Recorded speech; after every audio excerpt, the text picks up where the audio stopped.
Hi, welcome to our City Commissioner workshop. We're usually not streaming, but because of this unusual time, we are. I want to thank all of our city employees and department heads and our city manager and city attorney. You guys are doing an extraordinary job during this extraordinary time, and we can't tell you how much we appreciate you. We'll get Deborah with a roll call. Certainly. Mayor Brooke? Here. Commissioner Sarah? Here. Present. Thank you. Commissioner Vignola? Not yet. Commissioner Simmons? Not yet. Okay. And Vice Mayor Carter? Present. City Manager Babinick? Present. City Attorney Hearn? Here. Thank you. And those attending here from the city, if you join me, please, in standing. And let's share a moment of silence for anyone in your heart, and mine will be people that we've lost to COVID-19.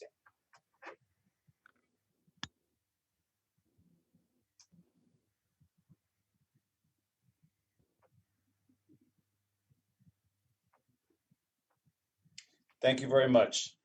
Chief Perry, if you would be kind enough to lead us in the Pledge of Allegiance. Thank you. That'd be my pleasure. I pledge allegiance to the flag of the United States of America, to the republic for which it stands, one nation, under God, indivisible, with liberty and justice for all. Thank you, Chief. Thank you, everyone. John, if you would be kind enough to share the virtual meeting statement. Absolutely, Mayor. As you know, this is unprecedented circumstances, and we have a state of emergency nationally in the state as well as the city. And as a result of that state of emergency, which is a result of COVID-19, and it's spread throughout the nation, we have been authorized by the governor through Executive Order 20-69 to hold meetings virtually, but to do so in compliance with Section 120.54 Florida statutes. And those statutes are, the key to that is allowing public participation to the greatest extent possible. So we have done that by several different avenues. Anyone can get on this Zoom. The numbers and everything has been posted. The ability to do that. We have the ability that's going to be recorded too for anyone to take it. This is a little different. This is a workshop, so there will be no actions taken, so anyone can watch this at any time. We still have the ability, if someone wants to watch it outside, if they do come here, we have the ability to let them see that. We, as a result of all that, we are complying with Section 112 and with the governor's order. So having said that, Mayor, you can begin the workshop. Great. Thank you very much. And thank you, Matt Hoffman and your team, for making sure we're all set up like this, including everybody in IT. Thank you, Justin and team. Frank, you want to take it away from here? Thank you, Mayor. On our agenda tonight, we have two topics. The first one we're going to cover is the business survey. It's important for us to go over these results. The business survey leads us, and the residential surveys typically lead us into the budget process. So I'll turn it over to Catherine Gibbons for the business survey. Thank you. Thank you. And yes, the business survey is a component, to our city's business model, where we receive the data and we always ask for our citizen and business input. So what does that do? That feeds information into our strategic plan. So each year we either poll the businesses or the residents to ask them what they are wanting to see in their own city government. So this is a presentation of the product of this year, was looking at the business survey and asking businesses, what can we do? What do you see? What do you hear? What do you want to communicate, hear from us? And this was all done prior, clearly, to COVID. So I will say that once you're hearing, we have Jason from ETC Institute, and they're the ones that administered the survey.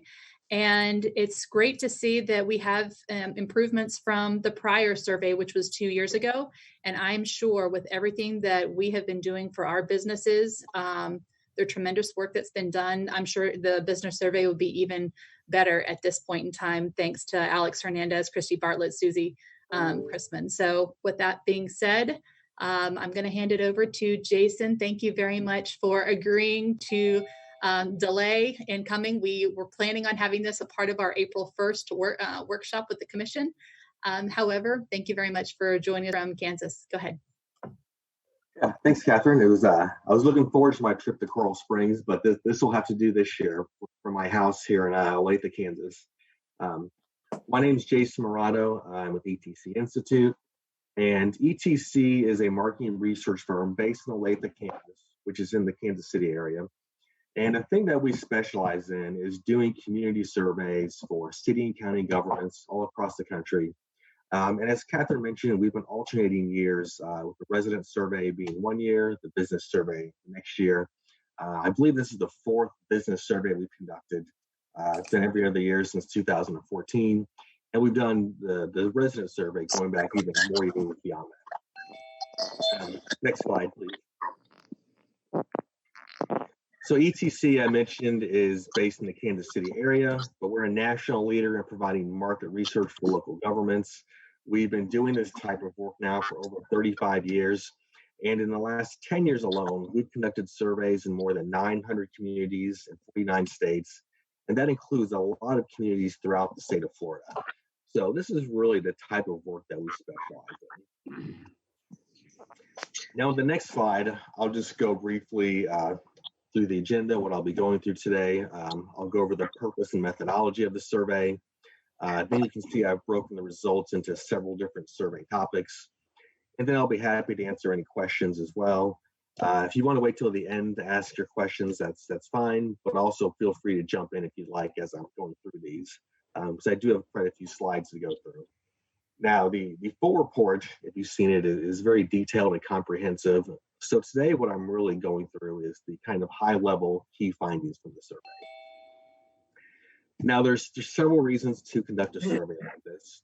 One is to get an objective assessment of the quality of city services that are being provided to Coral Springs businesses, and then also to identify ways to improve the quality of services being provided to the business community. And then also we're able to measure trends from the previous surveys. Each year we make a few tweaks to the survey, but a lot of the questions remain the same year after year so that we can measure the trends.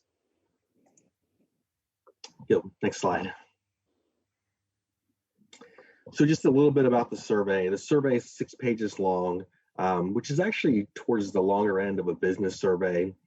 Typically business surveys are about 4 to 5 pages. So we got a lot of questions included on this survey, covering a lot of different topics. As I mentioned, a lot of the questions are the same that we asked on previous surveys. The survey was administered by a combination of mail, online, and phone to randomly selected businesses throughout the city. And that's our standard methodology for these types of surveys. Our goal was to get at least 300 completed surveys, and we ended up with 318. So we had a good response. Now, the first area we'll take a look at are just the characteristics of businesses that filled out a survey. So if you look at the next slide, this is the number of years that businesses have been operating in the city. And you can see we had a good mix for newer businesses as well as long businesses, ones who have been in the city for a long time. 20% of respondents have been in the city for 5 years or less, and then 10% have been in the city for 30 years or more. Next. So then we also asked what type of establishment your business is, and you can see we had a mix of all different types of industries. Just really a wide variety, and this is similar to what we've had on previous surveys. So, next slide. Now, this survey took place in January and February. So obviously, as Catherine mentioned, it was before COVID. But the time we asked, in the next 24 years, is your business considering any of the following? 20% were considering expanding their business in Coral Springs. Only 5% were considering closing or downsizing. And then over half of businesses weren't planning on making any of these changes as far as expanding, closing down, or relocating. Next slide. So the next topic we'll look at are just some general perceptions that businesses have of the city. Next slide. So we asked, how would you rate the overall business atmosphere today compared to 2 years ago? So 44% of respondents feel like the business atmosphere is better today than it was 2 years ago. Another 44% say there's been no change in the atmosphere, but the atmosphere remains good. Only 6% feel like the business atmosphere has gotten worse. And then only 7% said no change, but the business atmosphere they rated it poor already. Next slide. We also asked about the perceptions of the city in a number of different ways. Now for this slide, and you'll see a number of slides set up this way, asked on the same 5-point scale. The dark blue are those who are very satisfied. The light blue is satisfied. The white is neutral, and we interpret neutral as meeting expectations. So a rating of a 3 on the 5-point scale. And then the pink are those who are dissatisfied or very dissatisfied. So one of the things that stands out here is that for all these areas, very few businesses are dissatisfied. For each one is either 10% or less who are dissatisfied. And if you look at the top of this chart and just going down, you can see over 80% of businesses are satisfied with the overall quality of life, the overall image of the city, and then also the overall feeling of safety. Now, it's especially important that the overall image of the city rates so high, because we'll see later on, we have a question where we asked, what are the most important reasons for you, for your business remaining in the city? And one of the biggest reasons was the overall image of the city. Go next slide. We asked how likely you'd be to recommend Coral Springs as a business location to friends, family, and coworkers. So almost half, 49% would be very likely to recommend Coral Springs. Another 32% would be likely. So overall, 81% of businesses would be very likely or likely to recommend the city as a business location. And that's compared to only 6% who would be not likely. Next slide. So now we'll switch gears and take a look at satisfaction and priorities improvement for city services. And I guess, does anyone have any questions or comments so far? Not for me, my colleagues. Okay, we're looking Okay, good. we'll keep moving through. So this next slide is this was the very first question on the survey. So here we're asking businesses to rate their satisfaction with various services, departments, and programs. And again, the blue are the positive ratings, the very satisfied and satisfied, the white is neutral, and the pink are the dissatisfied. So obviously the positive ratings far outweigh the negative. The highest rated areas are emergency paramedics, police department, fire inspection, building division call center, business tax and property registration, water billing. For each of those, well over 80% of respondents are satisfied, 10% or less are dissatisfied. Now, even for the lowest rated areas, which are street drainage, police traffic enforcement, street maintenance, even for those, you had far more positive ratings than negative. For each of those, well over 60% of respondents were either very satisfied or satisfied, and then about 25% or even a little less dissatisfied. Next slide. Now, the follow-up question to that is, which of these services, departments, and programs are the most important to your business? And you can see the 3 areas rated as the most important are police department, fire inspection, and business tax and property registration. Next slide. Now, we also asked,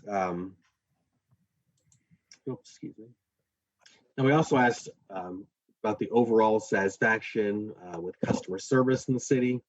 One of the things that really is amazing here is that 59% of businesses rated the overall quality of customer service as very good.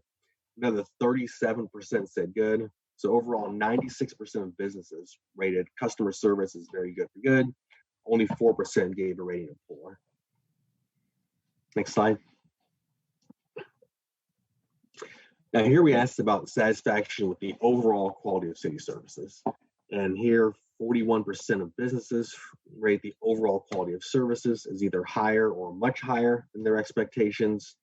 And that's compared to only 7% who feel like overall services are below their expectations. So you've got about a 6-to-1 ratio of those who are satisfied versus dissatisfied with how well the overall quality of city services is meeting their expectations.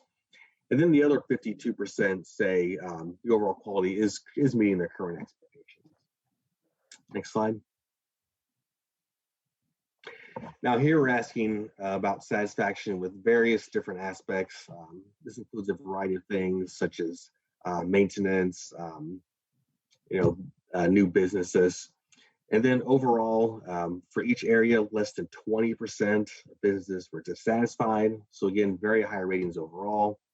The highest rated areas are the overall cleanliness of city streets and public areas, litter collection on city streets, efforts at maintaining quality neighborhoods, and then retaining existing businesses in the city. Next slide. Now here we're asking about satisfaction with codes and regulations. One of the things that really stands out here is how few businesses are dissatisfied with any of these areas. For each one, 10% or less were dissatisfied, and then 65% or more were satisfied. Next slide. So we also had a couple of questions that asked about the reasons that businesses are located in Coral Springs. So next slide. So here we asked, how important were various issues when you decided to locate your business in Coral Springs? Now for this slide, the dark blue are people who feel like this is an extremely important reason. The lighter blue is very important, and then that lightest blue is important.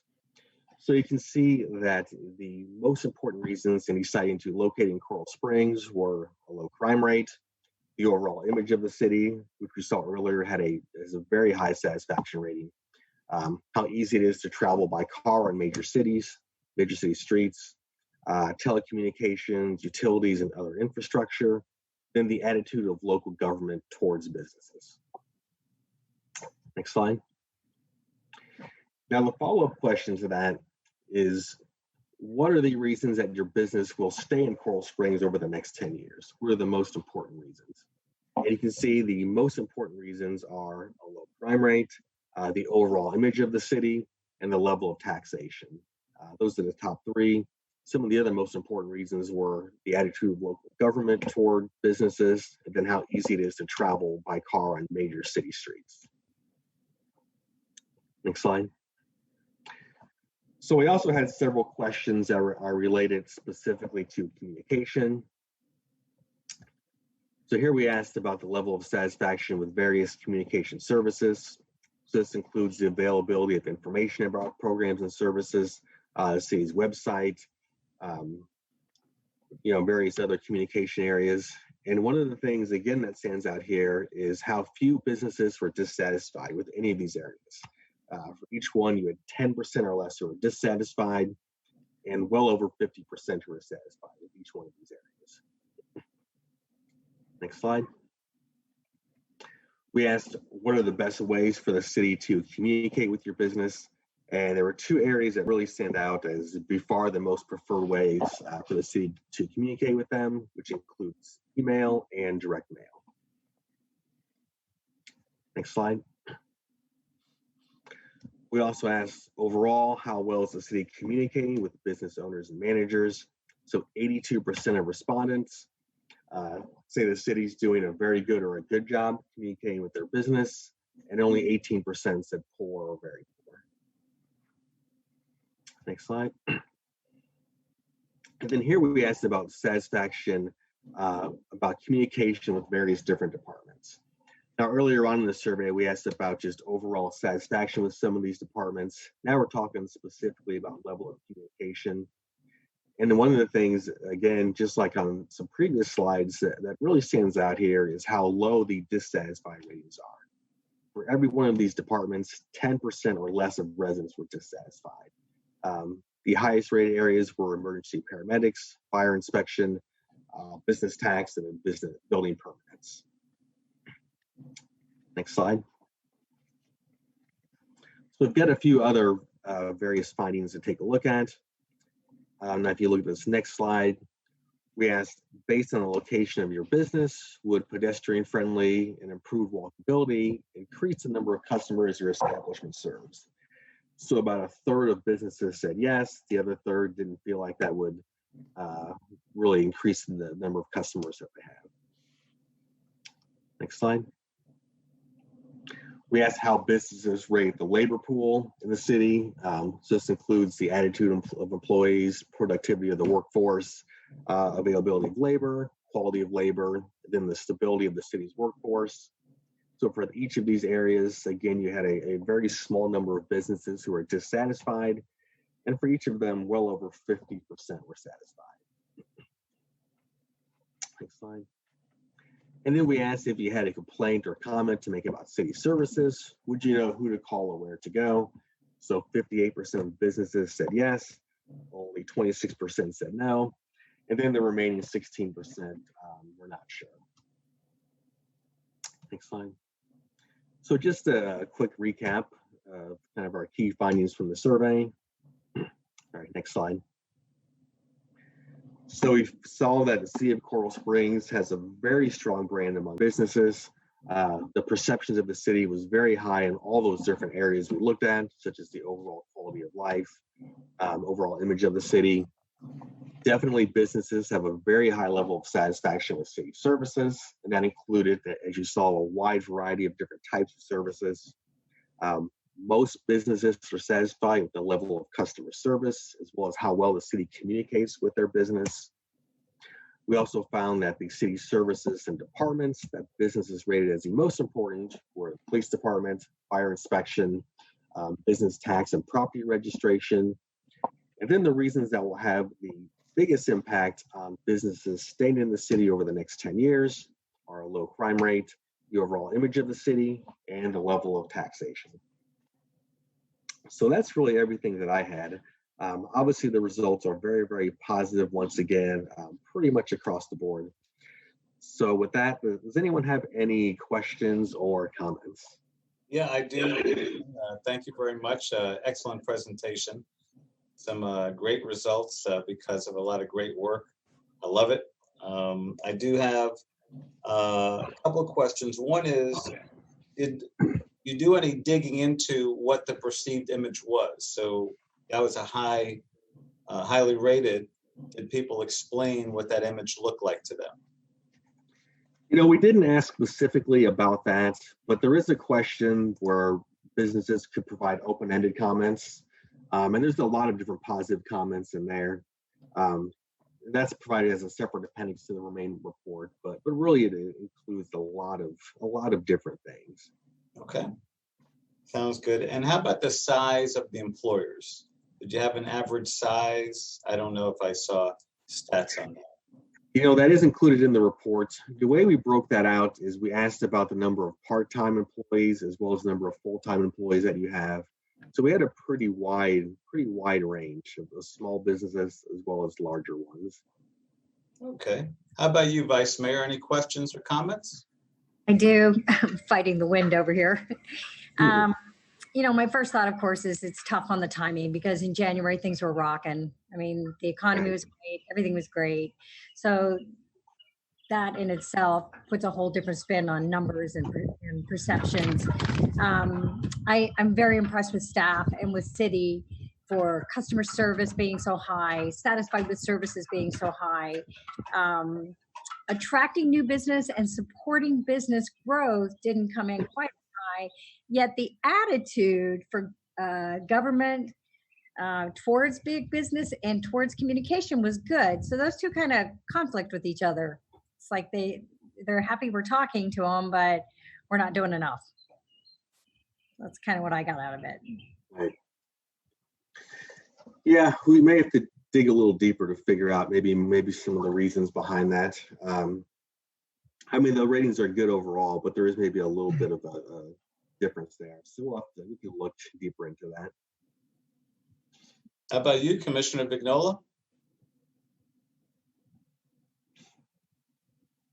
You're good? Yeah, I'm okay. Thank you. Great. Commissioner Sarah? Yes, thank you, Mayor, and I appreciate the presentation. I had a few questions and then just one clarifying comment. As far as the survey is concerned, you said that we had 318 returned and the goal was around 300. Is that accurate? Yep, that's correct.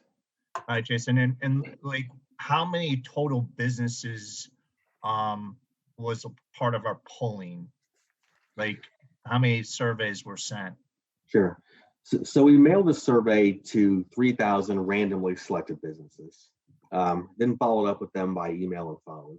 So the response rate was a little over 10%, about 11%, which is a typical response rate for a business survey. You know, for resident surveys, their responses are generally a little bit higher. But for business, that's pretty much what we expect. Okay, and then on the random side, like you said, we sent out to 3,000. Like, how many total businesses per se are registered with the city of Coral Springs?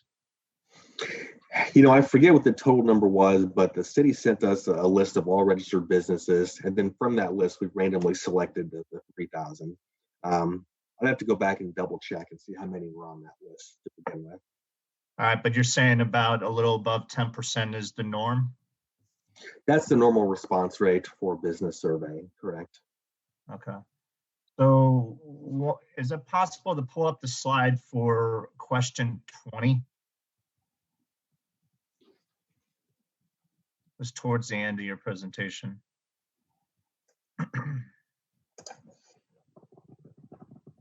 Yeah, I just wanted to speak to this. To You me, mean this, slide 20? yes. Or well, it's not. It's page 34. It's up on the screen, Mayor. Yeah, it's on the screen. Yeah. I just wanted to speak to this because to me, this is a little bit telling. And I think Vice Mayor hit it pretty accurately. In January, we were definitely rocking and rolling.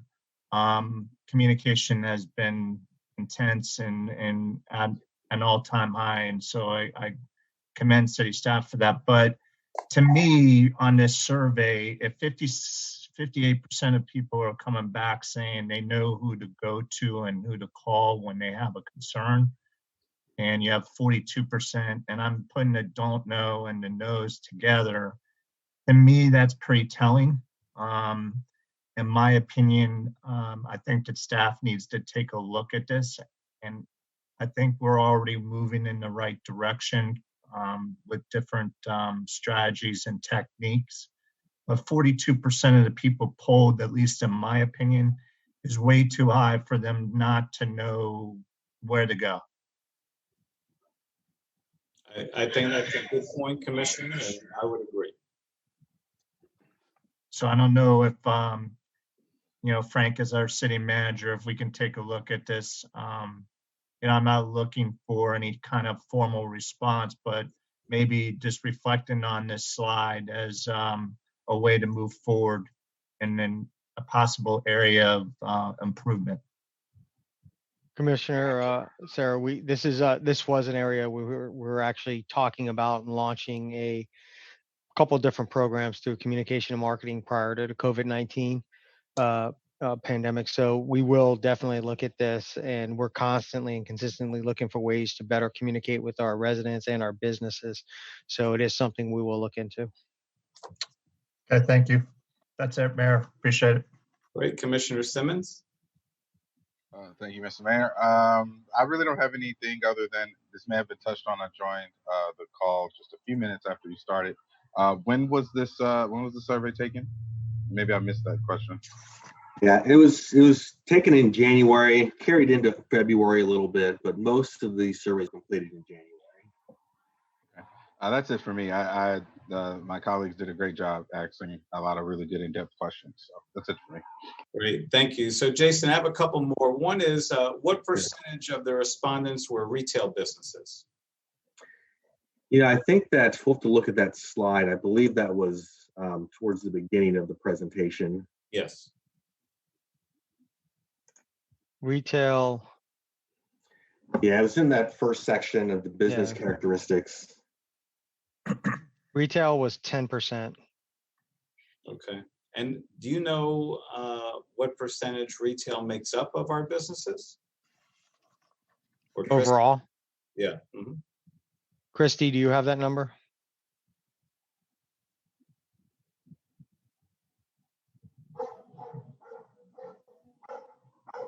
Sorry, I had to unmute myself. I didn't hear the question. I was dealing with a pre-timer. I apologize. No problem. What percentage of businesses overall make up retail sector within the city of Coral Springs? I can get you that number. I just need to look up the Camoin report. If you just give me a couple minutes. Yeah, no problem. That's no problem. So I thought it was interesting, Jason and team. The percentages of the respondents, 29% were professional services, and 12% were medical. And to me, those numbers are pretty high, pretty good. And it makes me think that at least those businesses may be more sustainable during this COVID crisis than a lot of the retail businesses. Because one of my questions is, not at this point in time, but later on, is what can we do to help fortify and sustain the businesses that are more impacted by COVID-19? So I was pleasantly surprised to see that 41% of the businesses at least surveyed were professional and medical. And I was particularly happy with the customer services being at such a high rating, 96%. So the city is doing a lot of things great to get those kind of numbers. So, and the trends, we identified only a couple of trends. Can you repeat, Jason, what they were? A couple of positive, a couple of negative? The report has a lot more detail on the trends. I didn't go through them really too much on the presentation, but overall the satisfaction ratings are pretty similar to what we saw on the last survey in 2018. There weren't a lot of significant differences, really positive or negative. Great. Okay. Well, I'm complete. Any further comments from my colleagues? Yeah, Mayor, if I can. Yes. I just wanted to highlight that on the, I don't remember what page it was, but the overall image of the city was one of the things that our businesses felt was #2 behind low crime rate. I think that's very important to highlight. And also on page 25 of the survey, only 8% had dissatisfied views of the city's business sign regulations. And there's some other interesting ones there when it comes to the city's regulations and stuff. So I think for the most part, our residents are very happy with, and our businesses obviously are pretty happy with some of our sign regulations and feel like the image of the city is very important that we maintain that. Yeah, absolutely. Great comments, Commissioner. Yeah. Thank you. Mayor, I have two, if I may. Sure. So there was a question asked earlier, how many businesses? We have approximately 6,000 businesses in the city of Coral Springs. I forget who asked that question earlier, but that's where we are with that. And then on the survey itself, on page 11, we had 7% of businesses that were looking to relocate outside of Coral Springs. Was there any reason as to why they were looking to relocate? Was there anything identified in those comments or within those questions that could help us with business retention? We did have a question. So we asked, and people didn't have to answer this if they didn't want to, but we asked, why is your business considering any of the items that you selected in question 29? There's some open-ended comments there. I'd have to go back and look to see what was written down. You can get that to Catherine later on if you want. It was just something that caught my eye, and if we can learn from those, kind of an exit interview, if you will, from those that are leaving or thinking about leaving us, to the why. Some of those areas might be within our control and some may not, but we certainly should look at the ones that are. Right. I've got the number for retail trade for you. Okay. It's 11%. So 11% of the businesses are retail, Mayor. Okay. So that was representative of the amount that answered in the survey. Correct. Yeah, right in line. Vice Mayor, you had something else? I do. It reminded me when a city manager brought up the 7% on relocating.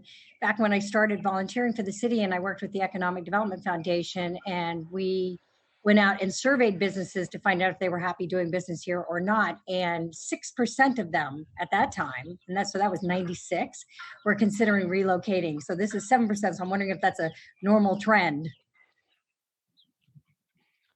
Could be. It was consistent at least. Yeah. Yeah, right.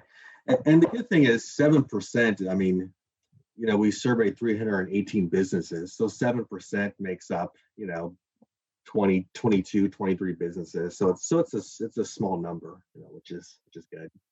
Jason, do you know how many of the business owners are residents of Coral Springs? I don't think we asked that question on the survey. Every once in a while, that is a question we include in the survey, but I don't think we did. So yeah, we don't really have a way of knowing that. Mayor, we can ask that. We can ask that question next time if you'd like. Yeah. So the only other thing that I'd point out is I would have thought the quality of the local schools would have been higher than it actually was.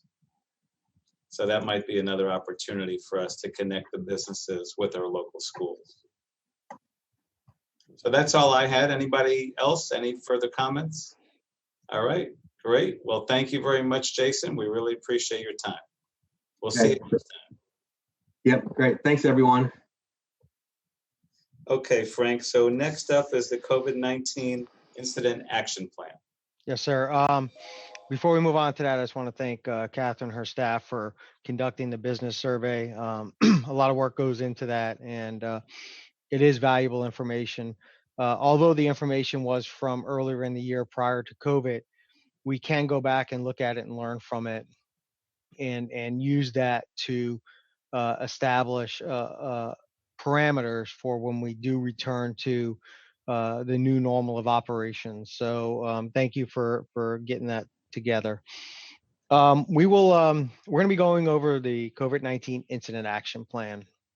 And as we go over this plan, you're going to get a very in-depth update via our incident command team. We have 10 different functional groups handling activities associated with the COVID-19 response. And I'm going to go over these groups real quick just so you have an idea of who they are. And then they'll be each giving us a highlight throughout the presentation. First, you have Emergency Management and Incident Command. Then you have financial resilience, recovery, and sustainability. You have logistics. You have citywide safety and security. You have critical infrastructure. You have our legal and clerk. You have private business and enterprise, communications and PIO, incident support services, and planning and analytics. So as we go through our presentation, you're going to hear what they've been doing, and you're going to hear really three parts of a presentation. And that is what we've done during the response phase of this incident, what we've done for the midterm planning, and what we're doing for the long-term recovery type planning. Before we do that, I wanted to go over some of the numbers and kind of give the community an idea of where we are today in respects to the state as well as locally. And after I go through the numbers, I'm going to pause, and Alex will hit on anything that I may have missed or a point that he would like to make in reference to the numbers. When we look at the number of COVID cases in the state of Florida, we're over 28,300 cases in the state of Florida. We have about 4,288 hospitalizations currently. And the state of Florida has unfortunately seen about 893 deaths due to COVID-19.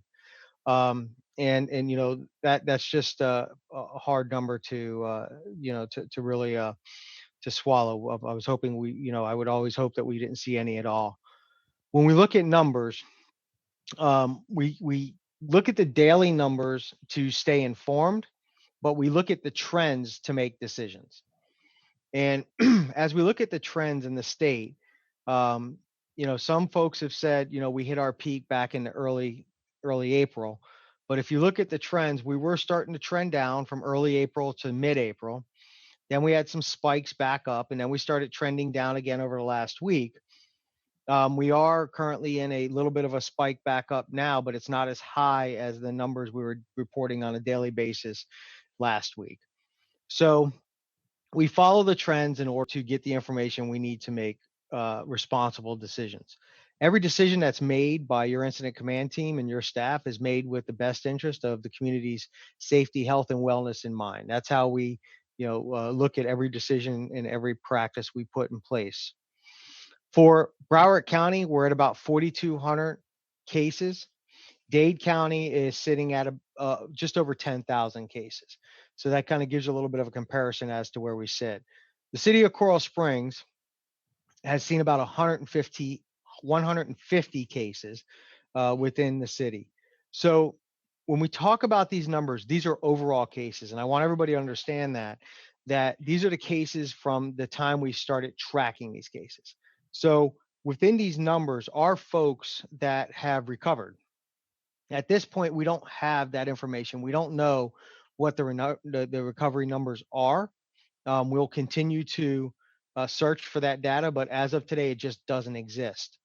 So it doesn't mean for example, in Coral Springs, we currently have 150 active cases. That means that's how many cases we've had from the beginning.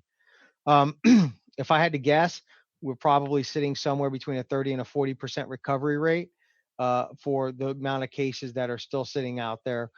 So we're probably just under 100 cases that are currently active in the city of Coral Springs.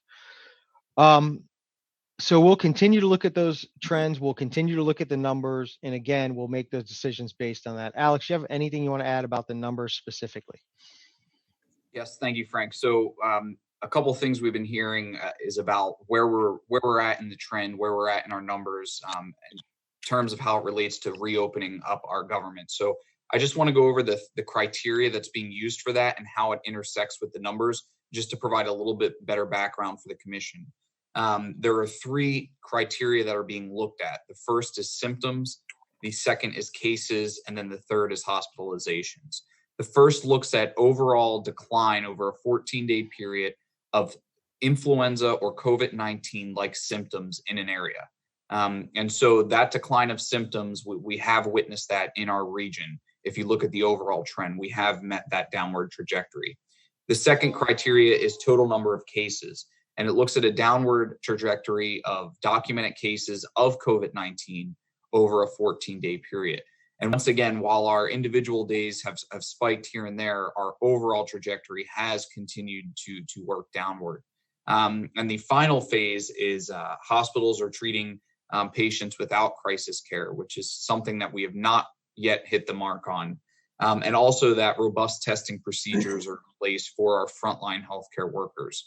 And that is something that we're also still working to address here in the state of Florida. So I wanted to just address, Frank, those 3 criteria that were set by the federal government and discuss a little bit how that plays in and why we're looking at our overall trends the way we are.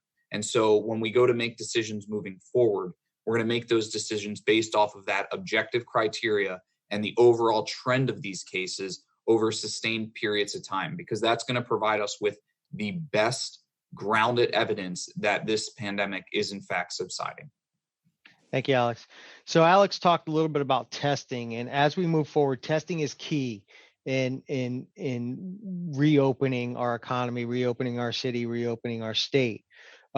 The FDA is working on a bunch of different things when it comes to testing. There's new technology that's coming out that will allow for widespread testing. Broward County is currently working on expanding the testing throughout Broward County, because that is, as Alex just mentioned, one of the criteria. We need to have the numbers. As a matter of fact, the FDA, I believe, is having a webinar with a bunch of docs as we speak. So we'll have more information on that. But the testing is something that we continue to look to be expanded within the state and within our region. Anything on testing, Alex? Not at this time. Thank you.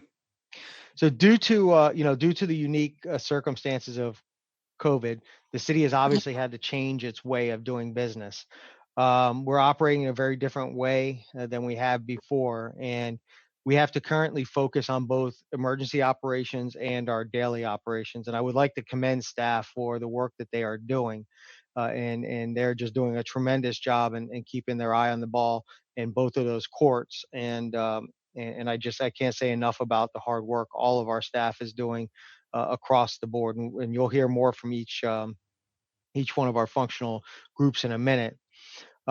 So as I said before, all our department directors, along with some of our managers, are all working within those 10 different functional groups. Assistant directors are more focused on daily operations of the city right now. Directors are asked to, our groups are asked to create short, mid, and long range plans for these functional areas, which are our response plans, our midterm plans, and our recovery plans. And you'll hear a little bit about them in a little bit. The path of the city is ever changing, and so is the path of this pandemic. So we have to be very agile. We have to be flexible in our thinking in the way we react. So basically, as we go through each one of the functional areas, I'll give you a brief introduction to what that area is looking for or looking at, and then they'll go into their presentations. As we look to reopen the economy, it's you know, a lot of people are asking when, and I don't have an answer to that, but I do think things are looking like it's going to be in early May. From everything that we're kind of hearing, as long as we can hit that objective criteria that Alex spoke about. That is the most important thing. If we can hit that objective criteria, I do think you'll start to see some reopening early May. However, I do want to make it clear that the state needs to take action first, the county needs to take action second, and then the city can take action after that. So there are certain orders that have been put in place at the state level, at the county level, and at the city level, which all have to kind of coincide with each other when those orders are being taken down. So we're working closely with the state and the county to make sure that that happens. We also have a reopening plan that is being has been developed and is constantly being looked at and adjusted as needed, which Melissa Heller will go over for us in a little bit. Alex, we've had two food drives or two food distributions that have been really, really successful and key to our community. Over 1,500 families have seen food due to these drives. You want to talk to the commission a little bit about these drives? Absolutely, Frank. Thank you, Frank. So we had the opportunity to partner with Feeding South Florida over the last couple of weeks to provide a food distribution site directly to folks who are in need. So Feeding South Florida reached out to us, and we were able to partner with the Carl Square Mall. Property management there was willing to give us some land, and we were also able to partner with Waste Pro in order to put this into place. So essentially, every Tuesday morning, families are able to come out and get free food distributed courtesy of Feeding South Florida and all of our city volunteers. We've been able to work with our police traffic unit to develop a safe traffic plan.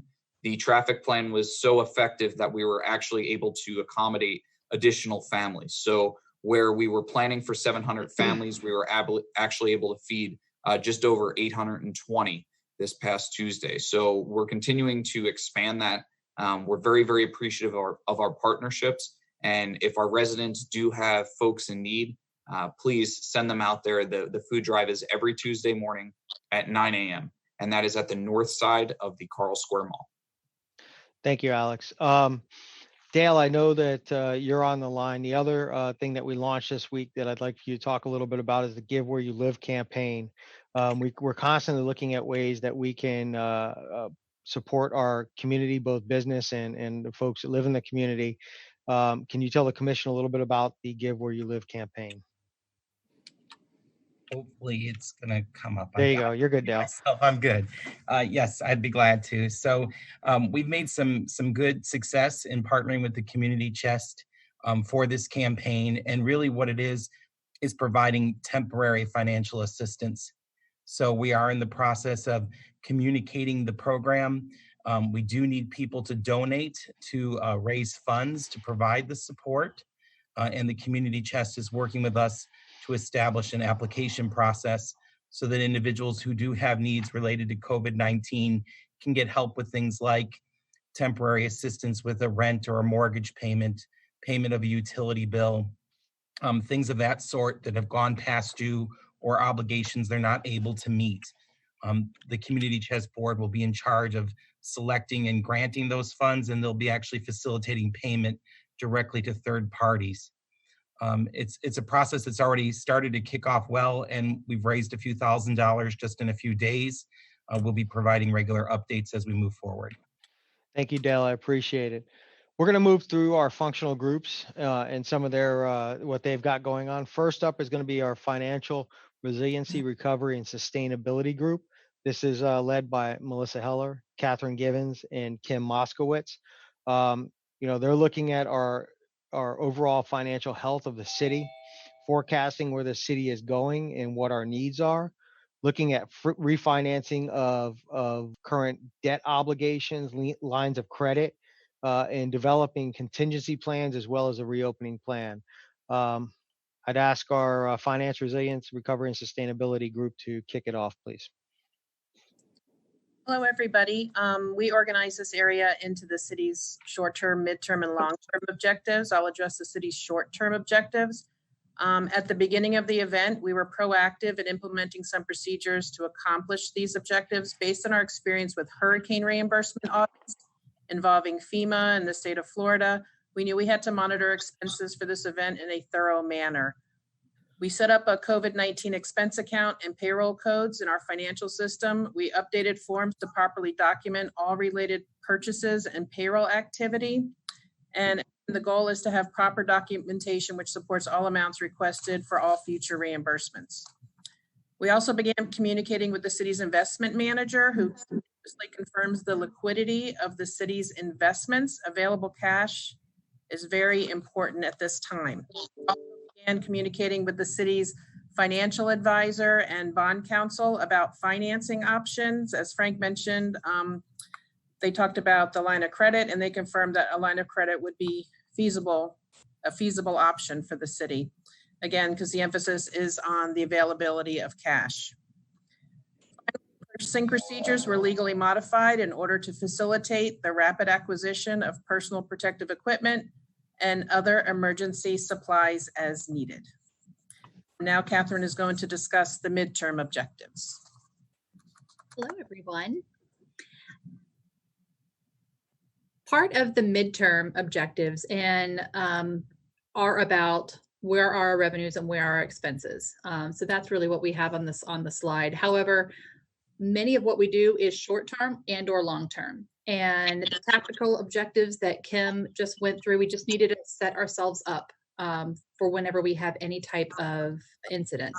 And then once you do that, you ask yourself, you start assessing the situation and you ask, have we ever planned for this before? And our answer to this, while you may say for this pandemic, no, however, we go through drills. We go through drills if it's a hurricane. Last year, we went through a non-hurricane drill. So we've gone through this. So we went back and looked at our plans and we brushed those off for this. Then we ask ourselves for an economic recession type scenario. Well, we did that, as you know, within our strategic plan this year. That was something that was going to be brought to you on April 1st. So we had done the work of going through those moderate, conservative, and very aggressive stress testing for those different economic scenarios. So at that point, I can even go back and look at last fiscal year. We went and revisited our financial policies. So we do things throughout the year, throughout cycles, because we know and we've always put our financial resilience and sustainability forth. We ask ourselves again, when you're having decision making, make the decision based off the short-term and long-term decision. So that being said, one of the first bullets we have here is we continue to monitor all event-related expenses for future reimbursement. That's very important to us. So we buy things so that we can potentially go down and get them reimbursed. Again, a large piece of this is planning for reimbursement. Look at the types of grants available for this particular event. In other events, we always have FEMA, but we also have other avenues right now. We have the Assistance Firefighters Grant that's coming out for this. We have our JAG grants. We have cultural grants. We have CDBG dollars, potential more money from federal government. So this is a very intense, very important part. And our grants management team does a great job partnering with the event, with our emergency management team. Now, I'll go more into the revenue and the expenses because at some point we know that you all are asking, what is our monetary situation? And that's what I will talk through next with you. I sent a memo to you, and I'm not going to read the memo clearly, but I'll kind of talk and highlight some pieces of that. And, our issue is the city of Coral Springs, along with the rest of the world, is experiencing a significant impact to COVID. And a number of actions happened clearly with the federal with our president with the governor and all the way down to our city manager, going through various emergency orders, issuing safer at home orders for our residents. And these actions all greatly limit the economic activity within the city, and those charges are a significant amount of the services that the city offers. Therefore, the city financial impact is deep. And being an unprecedented pandemic, this has resulted in a global health risk with non-essential business closures. So we understand what's happening with our businesses. And this is the sharpest market volatility that we are seeing with the social distancing, the staggering unemployment rates. So this is a lot of uncertainty is happening. And so at that point, we just have to look at liquidity, plan for it. We have, and look at what we have monetarily going out the door. So we'll talk about that in a minute.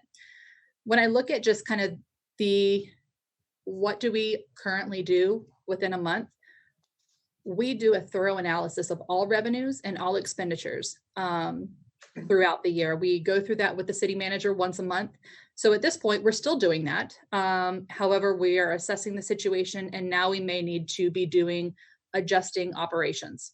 And when we do that, we kind of look at those initial strategies to say, what do we need to do to mitigate this economic impact? All right. I'll go through the bottom line first because that's what you're wanting, and then we'll kind of go through some of the other assumptions, fund balance, diversification, and the balancing plan that we have. So bottom line is, I like to look at this with the general fund as a range. We have a range of possibly of impact of $4 million to possibly $8 million. I'm looking at a point in time of June 30th at the end of a quarter. At that point, we're looking at potentially having about a $2.5 million revenue at risk happening. So we aren't going to be collecting that. That's a good kind of point in time just to kind of see where the bottom is dropping out. Again, I'm looking for the general fund, possibly the projected revenue loss to be right around $5.96 million. Again, give me the range. A range for a possible $6.5 million loss of $254 million budget is about a 2% range. And within that 2%, range of error, different market conditions, different actions can take place. So that's why you really do want to look at the range to say, if you're on the shorter end, the more optimistic on the 4 million side, then at that point, maybe you can ease up on some of the things that you're doing. However, if you start to see yourself drifting more towards 6, 7, 8 million, at that point, clearly, you need to do more corrective actions. So some of the assumptions that I came up with determining those key numbers, again, these are just assumptions. This is not direction. This is not at all what the city manager or the emergency management director has said. But I'm going with the assumption of non-essential businesses and city facilities will remain closed through June. Again, that's conservative. That's what you want me to be. And possibly a limited capacity reopen at 25% being in July 1st. Again, that's probably not going to be what it is, but I just had to have a starting point. We know not all local businesses are going to resume operations immediately and may not even reopen at all, which is very unfortunate. We know that our state shared revenues are forecasted to sharply decline in next year's budget. So I look at this as two different budgets that I'm having to work on, what we have currently in this budget, as well as next year's budget, which we're in the budget process anyway right now. So I'll talk about the next budget process in a little bit as well. So what we do know as of right now, at least 25% of our property tax payments have been received. That's good. And we know that BCPA did extend that from March 30th to April 15th. So nearly 68% of all general fund revenues we've already collected. We're halfway through the year. So the fact that we are at 68% of revenues halfway through the year, that's good. Majority of that is because we've collected property taxes.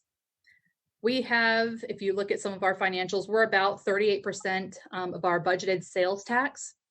You're going to ask yourself, well, you're at 50% of the year. Why are you saying 38%? We lag about a quarter's time behind sales tax. So every year we're right around this time of the year at 38%. And then some, and typically we meet that budget. So the note for me at this point is, okay, everything to date has happened what normally would happen. Now what goes on in the future may change. So that's just something for me to note, and for me not to get too concerned right now with a 38% marker where we are. That's normal. It's just the what happens ahead. All right. A piece that we always look at is, what is our available fund balance? In cases of emergencies, this is what we save for. This is why you have reserves. You may have to use some of those right now. For our available fund balance, clearly you know that we are very disciplined with our financial management policy. We look at it every year. We looked at it with you last year, and this document and these fund balances ensure that our levels are sufficient to protect the city's credit worthiness. So bond rating agencies, that's very important to make sure that we, if we ever need to borrow, that we are making decisions to make sure that we always keep the highest credit rating we can, as well as financially position ourselves for emergencies like today. So we keep a level higher than that the Government Finance Officers Association would tell us to do. They ask us to do 2 months, that's 16.67%. And last year, when we reviewed our fund balance, we increased it from 17% to 18% as we received in some IRMA reimbursements. Now, the one thing we also did last year was we took that into consideration of a range as well, and not just hitting a number, to say, you know what, let's continue to grow it. So let's keep ourselves disciplined to say, you know, we always have to keep a minimum, but let's try to continue to expand. So right now that range is 17 to 25% as a financial policy. Now, we also have additional money on top of the stabilization fund to the tune of about $4.6 million. We keep that in the form of a computer replacement plan, facilities replacement, parks replacement, and capital. So we do have other money that if we ever do need to go into, that we have that available to ourselves. So our fund balance is healthy, and that's something that we've really worked on, and we will continue to work on. The next section I'll talk about are our diversified revenue sources. So that's another thing. When you talk about credit rating and bond rating agencies, they're really, one thing that they even told us on our last full-on evaluation was, you need to be diversifying more revenue streams.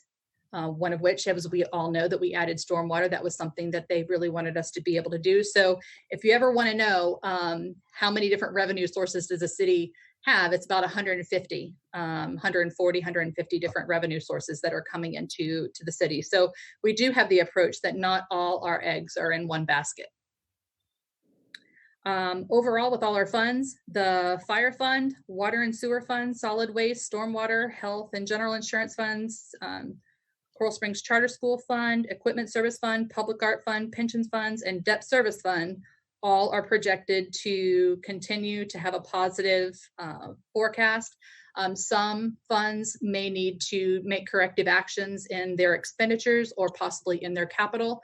However, we do feel that over the course of this year's budget that will be taken care of. I will say the newly created museum fund, that is a fund that we are projecting, unfortunately, to end at a deficit, but we will talk with you about what some of those actions may need to be. However, just know that we know that that is something that operationally that we will be taking care of and talking with you about. And it's something that Melissa Heller has been working on as well. Alrighty. Now, the most important part, how are you balancing it? How are you going to come up with potentially $4 to $8 million? Again, as I said, I'm looking right now at the current fiscal year that we're in, and we're looking at this as a multifaceted cost savings approach. We have 4 different overall buckets that we can, if we need to pull off or add to, we can do that. 1, reduction of operating expenses. So we've asked departments, if you had 100% budget, come in at 97% of your operating budgets. This does not touch salary and benefits. This does not touch salary and benefits, I already said that. But this comes into the operations of what they're doing. So we're asking no travel except for purposes of COVID. Work with procurement to review your open RFPs, ensure any open requisitions and purchase orders that are no longer needed are closed out, freeing up encumbered funds. Go paperless, leverage the available technology. Now's the time for that, to see if we can enhance upon those services to reduce costs. look for other opportunities to save on energy costs right now. And we're looking at the different city events that we know that we are not going to be in a position of having because of social distancing right now. So those are some of the operating expenses that we've asked departments to do. And they've been kind enough to share their plans with me. So we can see that every month while we're looking at financials. The next bucket is savings on personnel, salary, and benefits. We are only hiring essential personnel right now. So we're freezing all non-critical personnel, no summer interns. We're asking for no overtime for civilians. This is a little different for public safety. This is a time where they might have it. But for everyone else, that we are trying to do cost saving measures within the salary and benefits line. That's another bucket. Third to the fourth bucket is the capital savings. And this is where we're kind of looking at all the different capital projects that we have. This is one that we could potentially have more or less on. I just kind of put that number of, $1.3 million to be able to close that gap. If we have a less of a gap to need to be closed, then we'll put more projects in the works. If we need to have more, then at that point we'll have to slow more capital projects for. So we're reviewing, we're reprioritizing, we're repurposing for our capital. And the last is the use of reserves. We're very fortunate that we were one of the cities that have been so aggressive and very good documentation on Hurricane Irma. And Alex Falcone has done a great job. Christine Mucci's done a phenomenal job to be able to make sure our documentation for Irma has been there. So we did receive a $3.5 million back for Hurricane Irma that we're wanting to be able to use to be able to close the gap. So that is part of it. That way we can keep all the other reserves that we have planned and have we built up for, that we keep those intact. So that's our recommendation on how to close that gap. I think I sent out a memo to give you an update on Hurricane Irma, and just kind of the main piece to that is we're still outstanding about $4.2 million. So still the plan is whenever that comes in, hopefully we are past this portion, and some of that money can be used for what we were wanting it to be able to use for, either different capital projects to reduce the debt or increase more of our reserves. And the last couple items are, every effort is being made to work on grants and communicate with our state and federal governments. And I have to say thank you very much to the City Attorney's Office, John Hearn, Sherry Whitaker, to be able to draft letters to our senators and our representatives asking the federal government. We have a loss of revenue. This is something that's been talked about quite a bit, and they've been reaching out to do that. So we're doing everything that we can on expenditures, loss of revenue, trying to bring that money back into the city if that funding becomes available. Any uncertainty that we do have, and this is an issue of magnitude and duration. So every month I'll be very diligent of looking at the revenues and the expenditures as we go into the next budget process. I think I wanted it to be as easy as possible for them, and I think it's turned into being a lot more difficult and time consuming, because we've asked them to come up with 3 different scenarios of how bad and steep it could be. And that is a very, very hard line. So we're trying to be able to, whatever was in that budget from last year, that's what we're working with. And that is best case scenario. We also know that we are going to get less state revenues. And at that point, the department's budgets are going to have to be lower. And so they're giving that scenario of a possible 2% cut, a 5%. So they have different extremes of cuts that they are going to have to be doing. We've asked for impact statements for each of those, and it is very hard. This is the time that I've reached out. Kim and I are on calls with other finance and budget directors, and some cities can kind of come up with some money. And at this point, that's when you look at our city budget saying it's very, very lean. It's very difficult. Everything now is going to come down to a service level impact if we have to reduce a department budget, and that's very difficult. So, as we're kind of in that budget process, I have to say thank you very much. This is a lot of hard work for department directors to have to do. It comes down into people. It comes down to the services that we provide, some of the services that we are so proud to have developed. And we're trying our best to be able to come in optimistically at the end of this, what we brought in last year, what our budgets will be for next year. And that is without any new initiative to it. So that's kind of where we are in the process. I know we'll check back in with you all in the budget process come end of June. And with that being said, that's the end of my piece. Melissa. Good evening. Catherine already talked a little bit about the attorney's office and thank you. And the modified budget process that we're currently going through. But as we pursue financial sustainability in this long-term financial sustainability, we really are committing ourselves to understanding the long-term financial consequences of today's decisions and taking those realities into account. To that end, we are prioritizing projects from the city's strategic plan into a new work plan. We're partnering with economic development on a multitude of strategies to support our local economy. And we're ensuring long-term sustainability within the city's budget with strategies to constrain expense growth to revenue growth. Now, it's nearly impossible to talk about financial sustainability without talking about when and how things will open back up.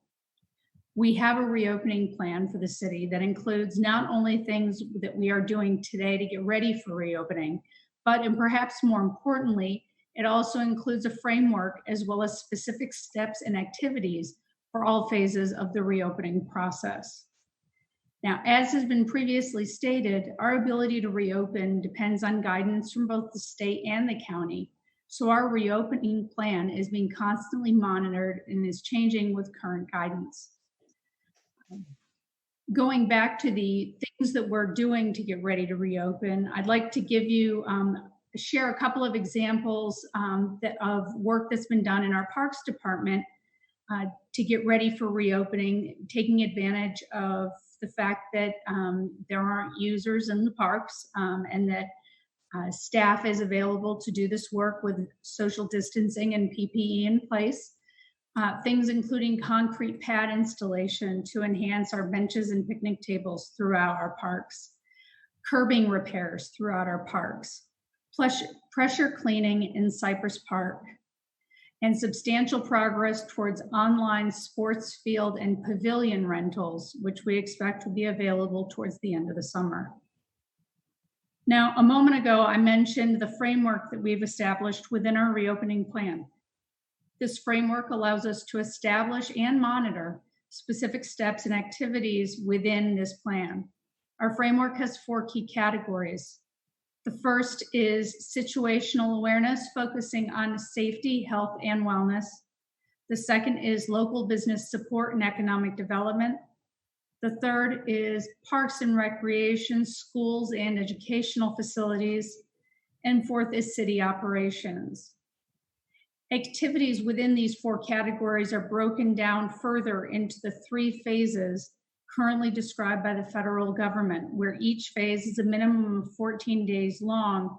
And so long as there is no resurgence in cases of the virus, we can transition to the next phase. So phase 1, as it's been described to us, includes the reopening of some businesses, including restaurants, sports venues, and gyms, and places of worship with strict social distancing, along with continuation of the current teleworking. We expect that our phase 1 here in the city of Coral Springs will include the reopening of critical forward-facing services such as water billing, reopening of our sports fields for individual training and conditioning with strict social distancing requirements. We also expect little, if any, change in how most of our employees work. Teleworking, the use of personal protective equipment by employees, and heightened cleaning protocols will remain largely unchanged. I will describe in general the remaining 2 phases, but we'll be sharing those detailed plans with you at another time.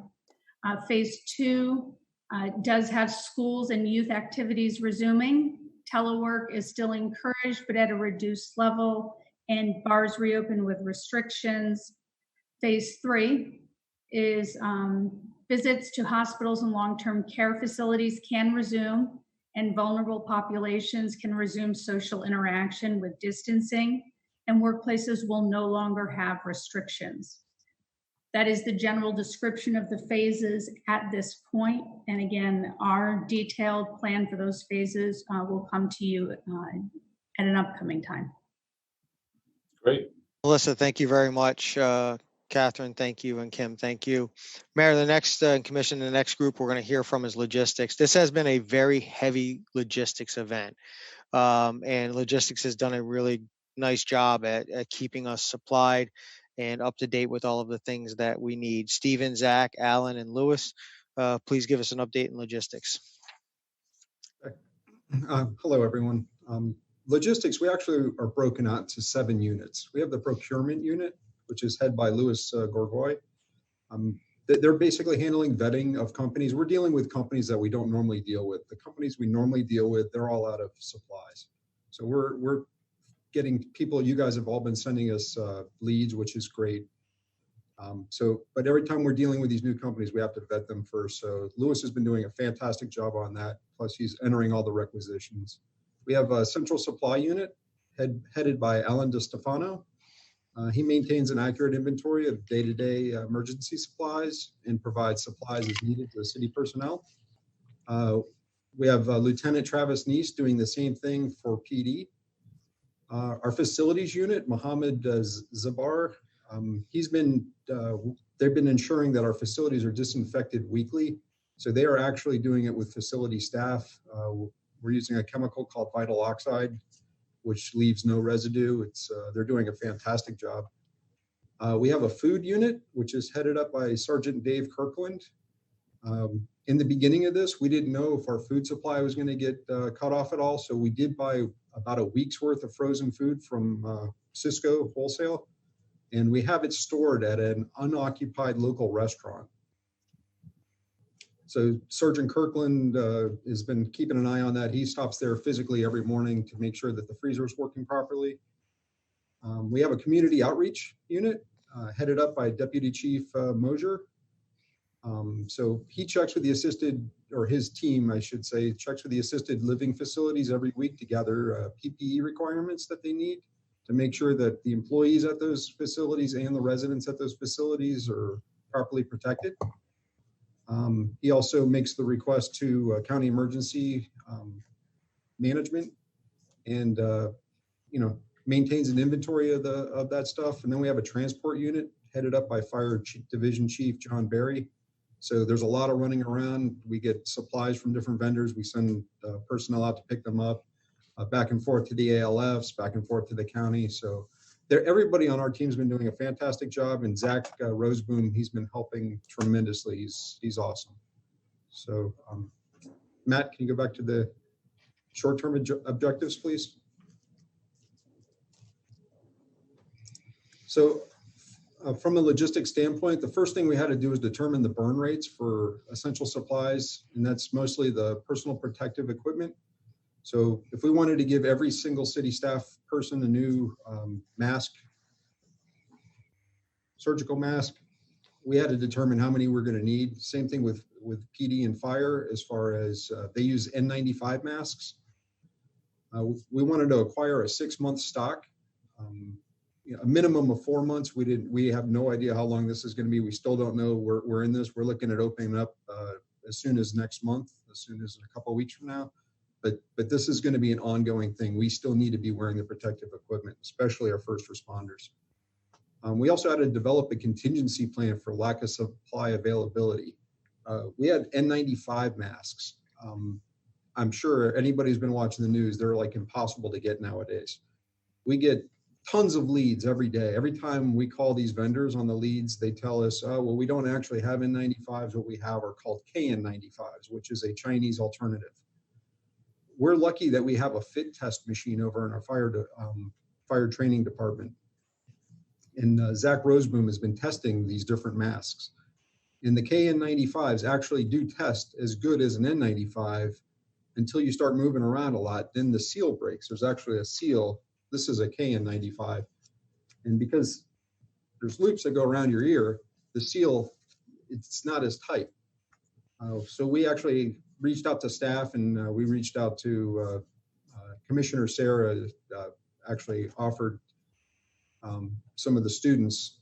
We came up with a design. Actually, one of our staff members came up with a design. It's an S hook that goes around this hook, wraps around the head, which actually worked out great for a contingency plan. We also wanted to maintain adequate supply lines for day-to-day city operations. So we didn't know what was going to be, what supply line would if anything was going to be disrupted because of this. So that was the other, primary goal of our short term. So can you go to the midterm, please? Awesome.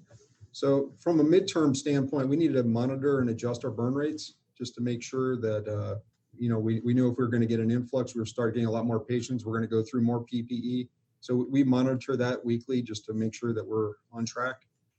Same with the expected length of the event. We still don't know. We have a better idea that it's slowing down, so the curve's flattening, which is fantastic news. But we're just trying to make sure we keep steady supply of goods, and continue to investigate contingency plans, because just because we can get something now doesn't mean that we're going to be able to get it next month. And that leads us to our long-term objectives. So when we get towards the end of this, we need to confirm that our appropriate documentation has all been completed, if there is any FEMA reimbursement. We also need to complete, do a complete inventory and make sure we get proper storage for a lot of these goods. Most of these masks we have to keep in the AC, just so that they don't deteriorate. But everything we've been reading on the news, all the data we're getting, it looks like this is something that's going to repeat until there is a vaccine. And then finally, we just need to investigate if we do have a large surplus, which I don't think we will have, but if we need to, redistribute some of this PPE to other organizations. But that's about it for logistics. Zach's been working crazy hours, so I let him, told him I would handle this presentation. So. Great, thank you. Thanks. Stephen, thank you very much. Great job. Next, we're going to go to Chief Perry and Chief Whalen to cover citywide safety and security.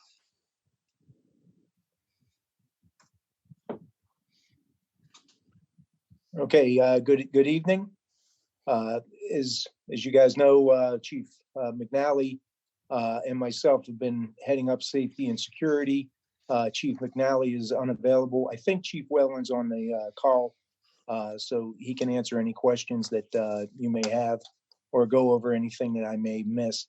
When you look at our short-term goals, the first thing that we needed to do was provide direction on proper hygiene practices and use of PPE, and give guidance to all of our employees, and not just our employees, but educate everybody at City Hall and as many people as we can, throughout the community, because keeping people safe was obviously the objective, and proper hygiene practices is the best thing, social distancing. So we had our work cut out for us there. But that was the first thing we did in our short-term goals. We also initiated special protections processes for dispatch. Dispatchers are something that are hard to come by. If I run low on police officers, I have another division or another unit that I can transfer somebody and pick up the slack there. But I don't have, a wide variety of dispatchers. Because of that, we need to make sure that we kept our dispatchers as safe as possible. As you've seen in the news, some other dispatch centers have had a problem. Once the virus gets in, it spreads so rapidly. So we've really worked hard at doing that. And I'll knock on wood and report that to date, we haven't had anybody come down with COVID-19 from our dispatch center. So we hope to keep it that way. But obviously, that's important to the function of both the police and fire departments. The next thing we did was initiate continuous contacts with our adult living facilities and senior living properties. We ended up going to them and making certain that, and you just heard from logistics, but making certain that they had the things that they needed. They're the most vulnerable population. obviously, and we wanted to make sure that we kept them as safe as possible. So we checked and made sure that they were following proper safety procedures and protocols and making certain that they had the items that they needed to the best of our ability so that they could keep themselves safe. The next thing we did was encourage compliance in reference to the emergency orders. The city manager put out a lot of emergency orders, and that kind of changed the way the people move in the city, the way they do business. So there was a big learning curve there. Our primary goal was to educate the public at first and try and gain voluntary compliance. And I'm happy to report that by and large, we saw that. The businesses and the citizens that we had here have been fabulous. If we got a call where they weren't in compliance, just stopping by, doing a little education, warning them, seems to have corrected the vast majority of the actions. So I'm very happy with that. Obviously, we began to track local crime trends, as we always do, but we tracked crime trends as it relates to the pandemic, and then we deployed officers to respond to them. The crime trend that we most recently saw was a spike in vehicle burglaries. That's not an unusual crime trend. I'm happy to report that we made probably 4 really significant arrests that have helped tamp that down. And we wanted to put out there that, look, we're still open for business. We're still going out there, doing our jobs, doing everything we can to keep people safe and, protect their lives and their property. So that was important to us, and, I'm pleased with the results we had there. The next thing that we did in the short term was work with public health to prioritize first responder and essential employee testing, and hopefully soon, someday, vaccination. So those were our short-term goals. If we could go to the next slide for our midterm goals.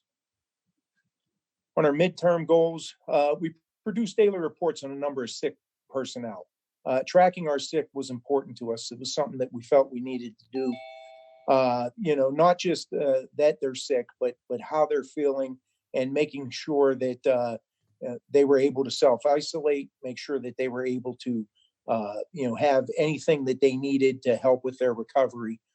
We have had some people sick at the police department, and I'm happy to say that they've all recovered fully, and things are looking up there. We also tracked significant events and the mood on social media, so that we could kind of gauge, if something was going to, pop up, or if there was, something that we needed to address or move manpower around for. So far, I've been pleased. We haven't had a lot of negativity on social media. Of course, everybody's antsy; they want to get back to work, but by and large, people are complying with the orders. We tracked items needed by employees to do their job, and you just heard from logistics, and I can't speak enough. When it was impossible to find items, logistics did it for us. So I really appreciate their efforts, because their efforts are directly tied into the next thing that we tracked, which was the morale of our employees. It's important to keep morale high when you're dealing with any kind of a crisis. And I'm happy to say that we've been able to do that. And a huge part of that is making sure that our employees had what they needed to do their jobs, not just to be productive, but to do it and be safe. So the next area we did was we identified locations and set up a dedicated support for any mass testing facilities or locations that would have within our jurisdiction. Those are important. Obviously, I expect those to ramp up. We did work with a couple different people. It never really took off, but we were prepared to assist them in any way with mass testing. And I could see that being something that goes on in the future. And you can point to the food distribution as to, how that would work. It would be the same principles employed there. The next thing we did is we considered vulnerable targets for crimes of opportunity.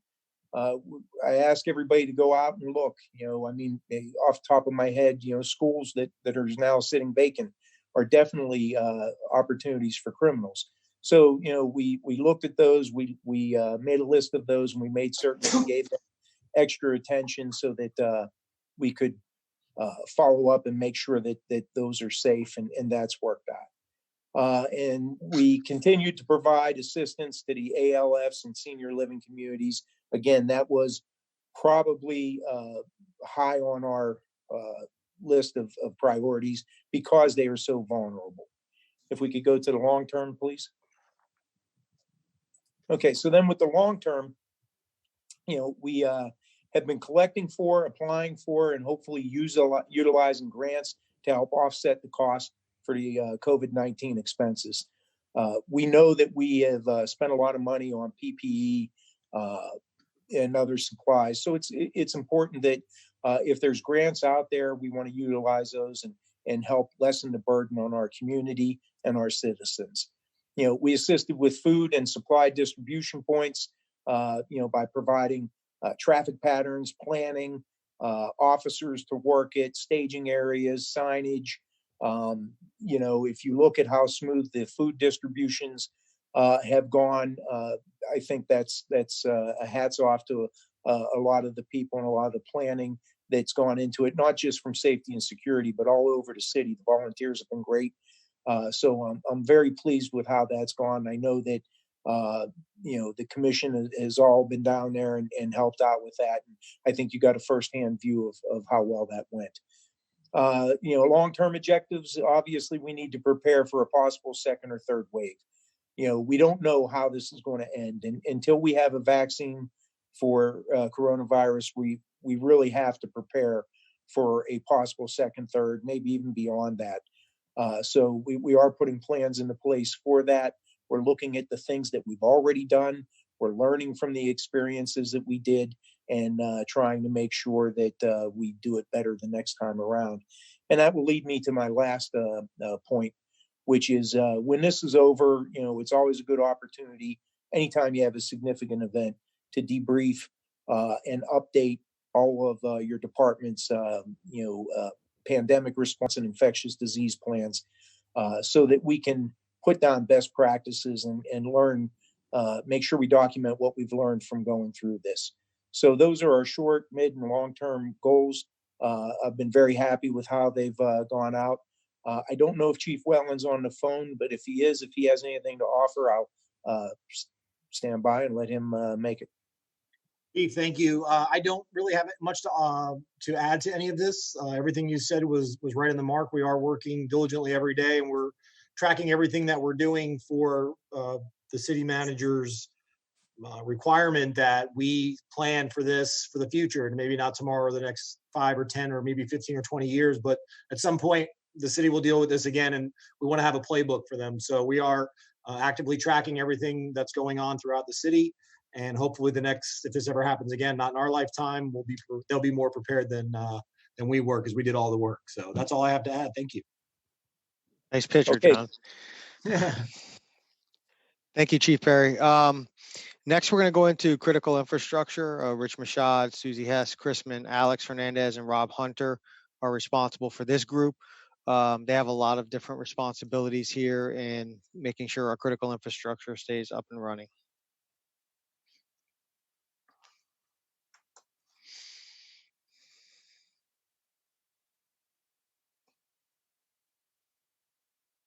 Who's up first? Susie, Rich, Rob?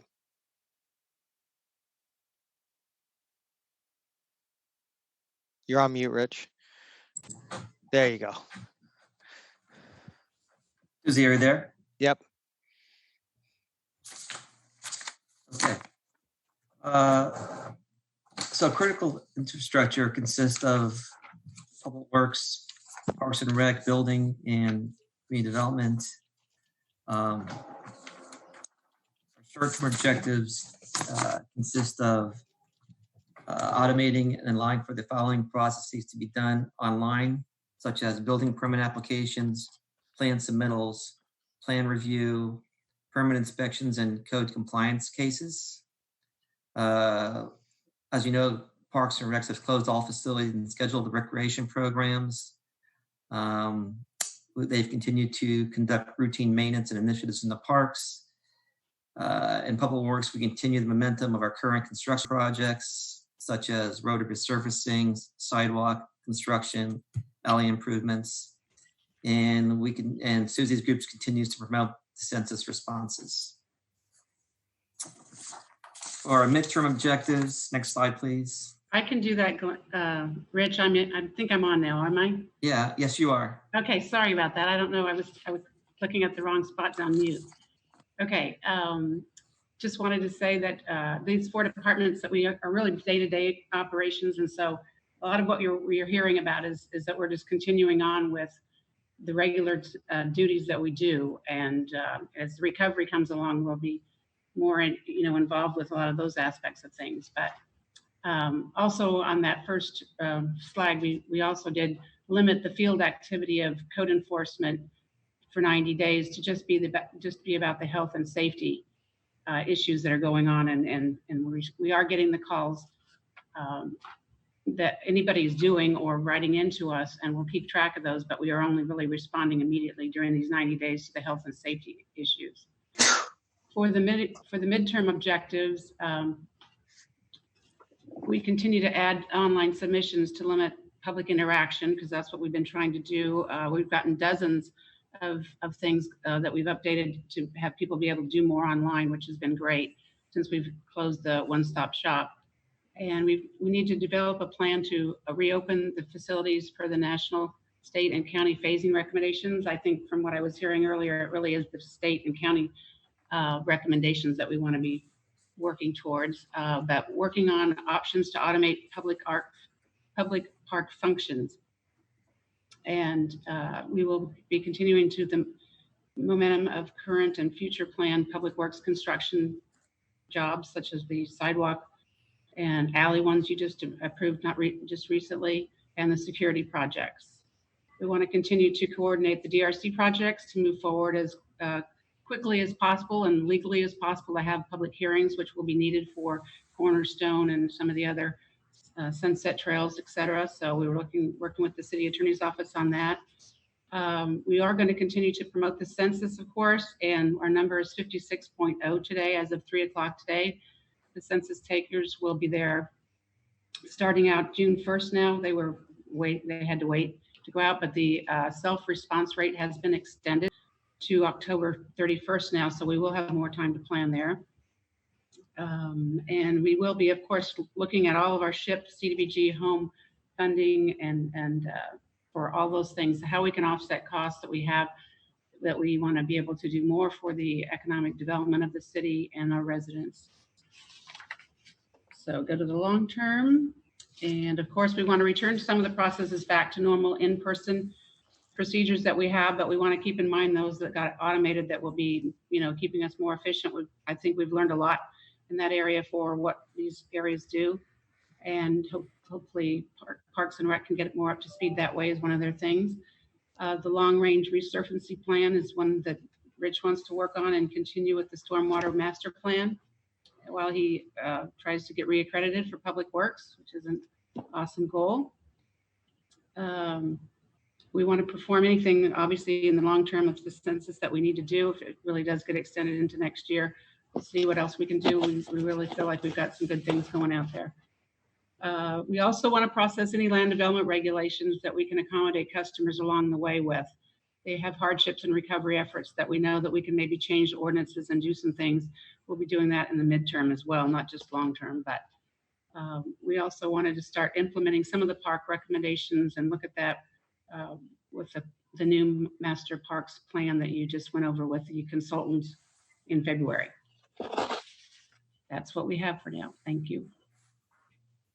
Susie, thank you very much. One of the things I do want to mention that Susie hit on is as we start to return back to some of our regular operations, I do want to say that we have learned a great deal from this event, and we will take some of those, a lot of those lessons and kind of infuse them into our current operations wherever they make sense, and they make things where we can streamline things or make things more efficient. So thank you, Susie. Next, we're going to hear from legal and clerk. John. Thank you, Frank. I'm going to have Sherry give the presentation on behalf of the city attorney's office. I do want to just say, overall, what our goal has been is we've actually had all 4 attorneys, and in fact the entire staff, but all 4 attorneys have been involved in it to just try to help with the turnaround on issues, because this is more timely than anything these days. So I want to thank my staff for that. We've worked on that, and one of the examples was when we had an issue with the distribution of food contracts, and it was taken several days to get back. I told Alex, as soon as you get that, we'll turn that around within a half hour, and we got it late Friday, and we did. So I want to thank my staff for that. I want to have Sherry give the presentation, because she's been working day in and day out with Deborah on the details of certainly the long term on this. So Sherry, if you're there, would you go ahead and provide the presentation?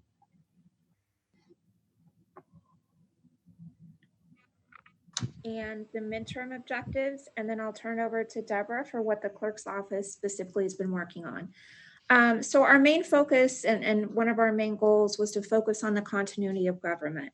And one of the things we had to look at immediately after the state of emergency was declared was drafting emergency orders. To date, we've done 13 orders, and 3 of those have been reissued at this point. And that also involved monitoring all the federal, state, and county orders as well to make sure we were in compliance and to see if we needed to revise any of our orders based upon those orders that had superseded us. We've worked also in the short term and continue to do so in the midterm on implementing the virtual public meetings. Obviously, we've been doing the commission meetings, the commission workshops. Code has also had virtual hearings. One thing we're beginning to do and working with purchasing is doing virtual bid openings. And so that's what we're working on in the short term. For the midterm, Catherine kind of hit on this, that our office will be working with all departments in terms of looking at current contractual services and reducing the costs where we can through any kind of reduction of cost escalators or renegotiation that we can help the departments in drafting contract amendments. And again, we will continue to follow up on our short-term objectives because we do need to monitor the emergency orders as they're coming out and getting rescinded from the federal and state and county. For our long-term objectives, it'll obviously be a phased approach with some social distancing in place, but we'll need to look at when we're going to start to reinitiate the in-person public meetings. At that point, we will probably have more board meetings. As of this point, we haven't had board meetings unless there's an issue to do so. And we will start to evaluate then the time frame for rescinding emergency orders that are in place, or certainly modifying them as we get different updates from the federal and state and county government's orders as well. So with that, I'll let Deborah tell you what the clerk's office has been focusing on. Thank you, Sherry. We focused on how to provide continued service levels while observing health safety guidelines, and we were able to find solutions. We continued receiving supply deliveries and processing incoming mail. With keeping the public in mind, our public record request fulfillment continued at the same level of service, and we provided support to ensure that the public's participation during public meetings, especially city commission meetings, also code compliant special magistrate meetings. So throughout this event, the November election process has been in the back of my mind, and I've been monitoring it with the county and the state. The candidate qualifying period will still begin on June 8th. It will be in the same forms and in person. The state hasn't yet decided if there cannot be face-to-face interaction carrying that out. But I'm pretty sure that things will be as they usually are for the qualifying period. But we'll continue to monitor the state, especially as it gets closer to the November election. Thank you guys very much. We appreciate that update. Next, we'll hear from Christy Bartlett, who is looking after private business and enterprise. Christy? Hello. All right, we're at the short-term objectives that we've been working on. And I'm going to go over some of the things that we've been doing to date. just reaching out to local businesses. So the Business Assistance Hotline has been activated since the 20th of March, and we've received hundreds of phone calls, varying reasons why. A lot of them right now are dealing with essential versus non-essential businesses and asking when the city is going to reopen. We sent out 13 informational emails to the business community with updates and resources, and the first email we sent went out on March 13th. We also sent out a 3-question survey, and 60 different businesses responded. The survey was to get a baseline so we can gauge moving forward. We are going to send out a follow-up survey so we can do a comparison to see if there has been any change from the first one. We also modified the EDO website to emergency mode and added resources and information, including links to financial assistance and a link of local restaurants that are open for takeout and for delivery. We also put a button, and this was done last week, a button on the website so local businesses and residents too can click on and send us their ideas for how we can help local businesses recover. We also pivoted and held our Biz Academy through Zoom. It was supposed to be April 2nd and it was supposed to be disaster recovery. So we thought it was a good time to still keep on with it, but change it to Zoom and do it more based on COVID. And so that was really great. We had a great response.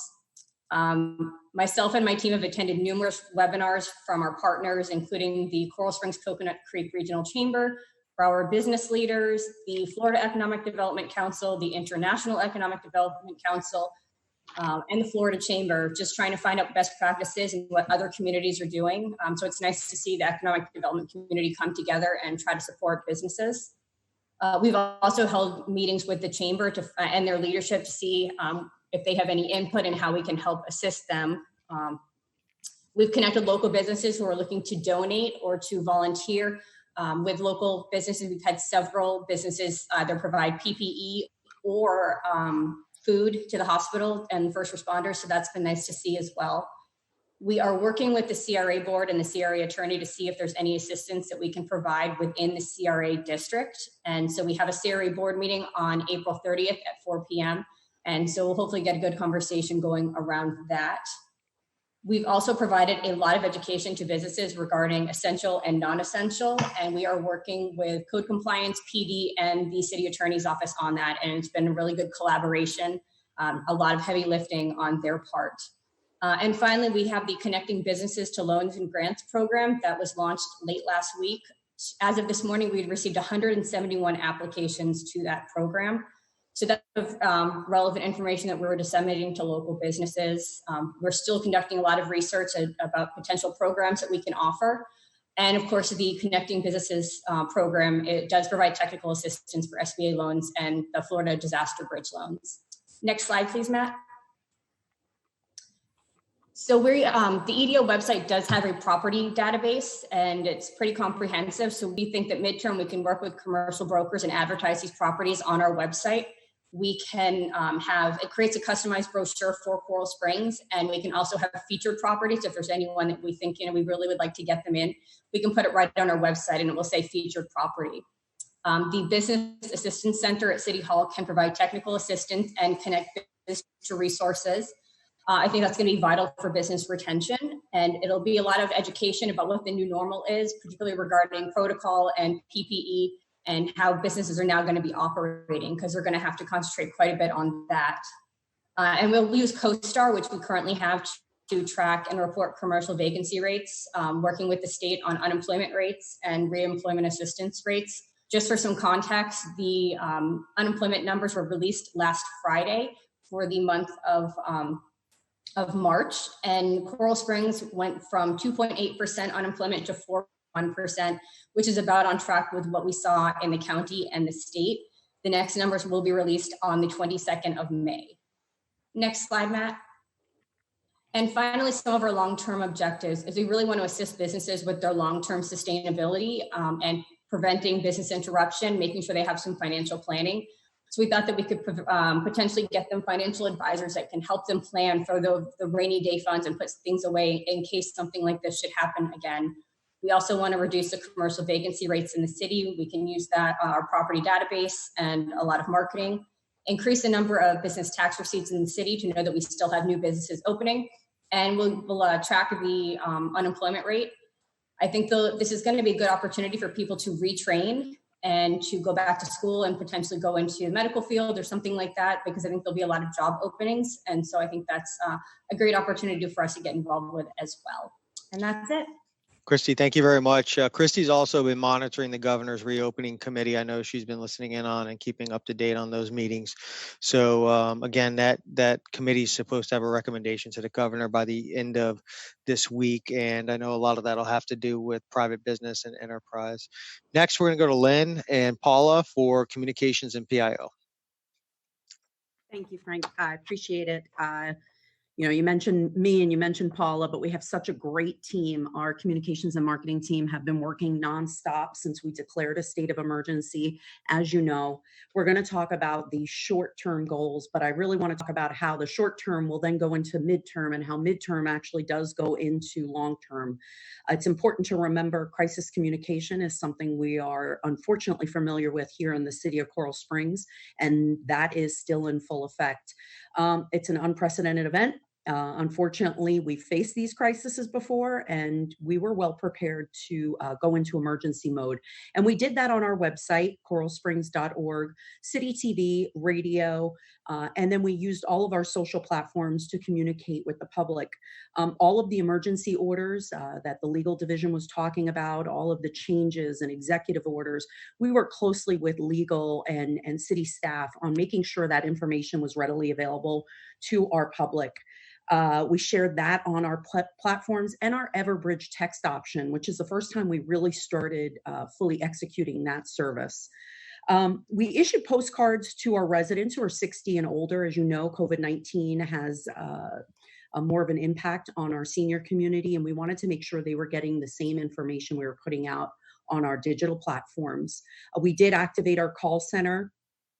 This was twofold. One, so that we could better serve our residents, but also very, very important that we reserve our non-emergency number for non-emergency, and we provided the call center for that.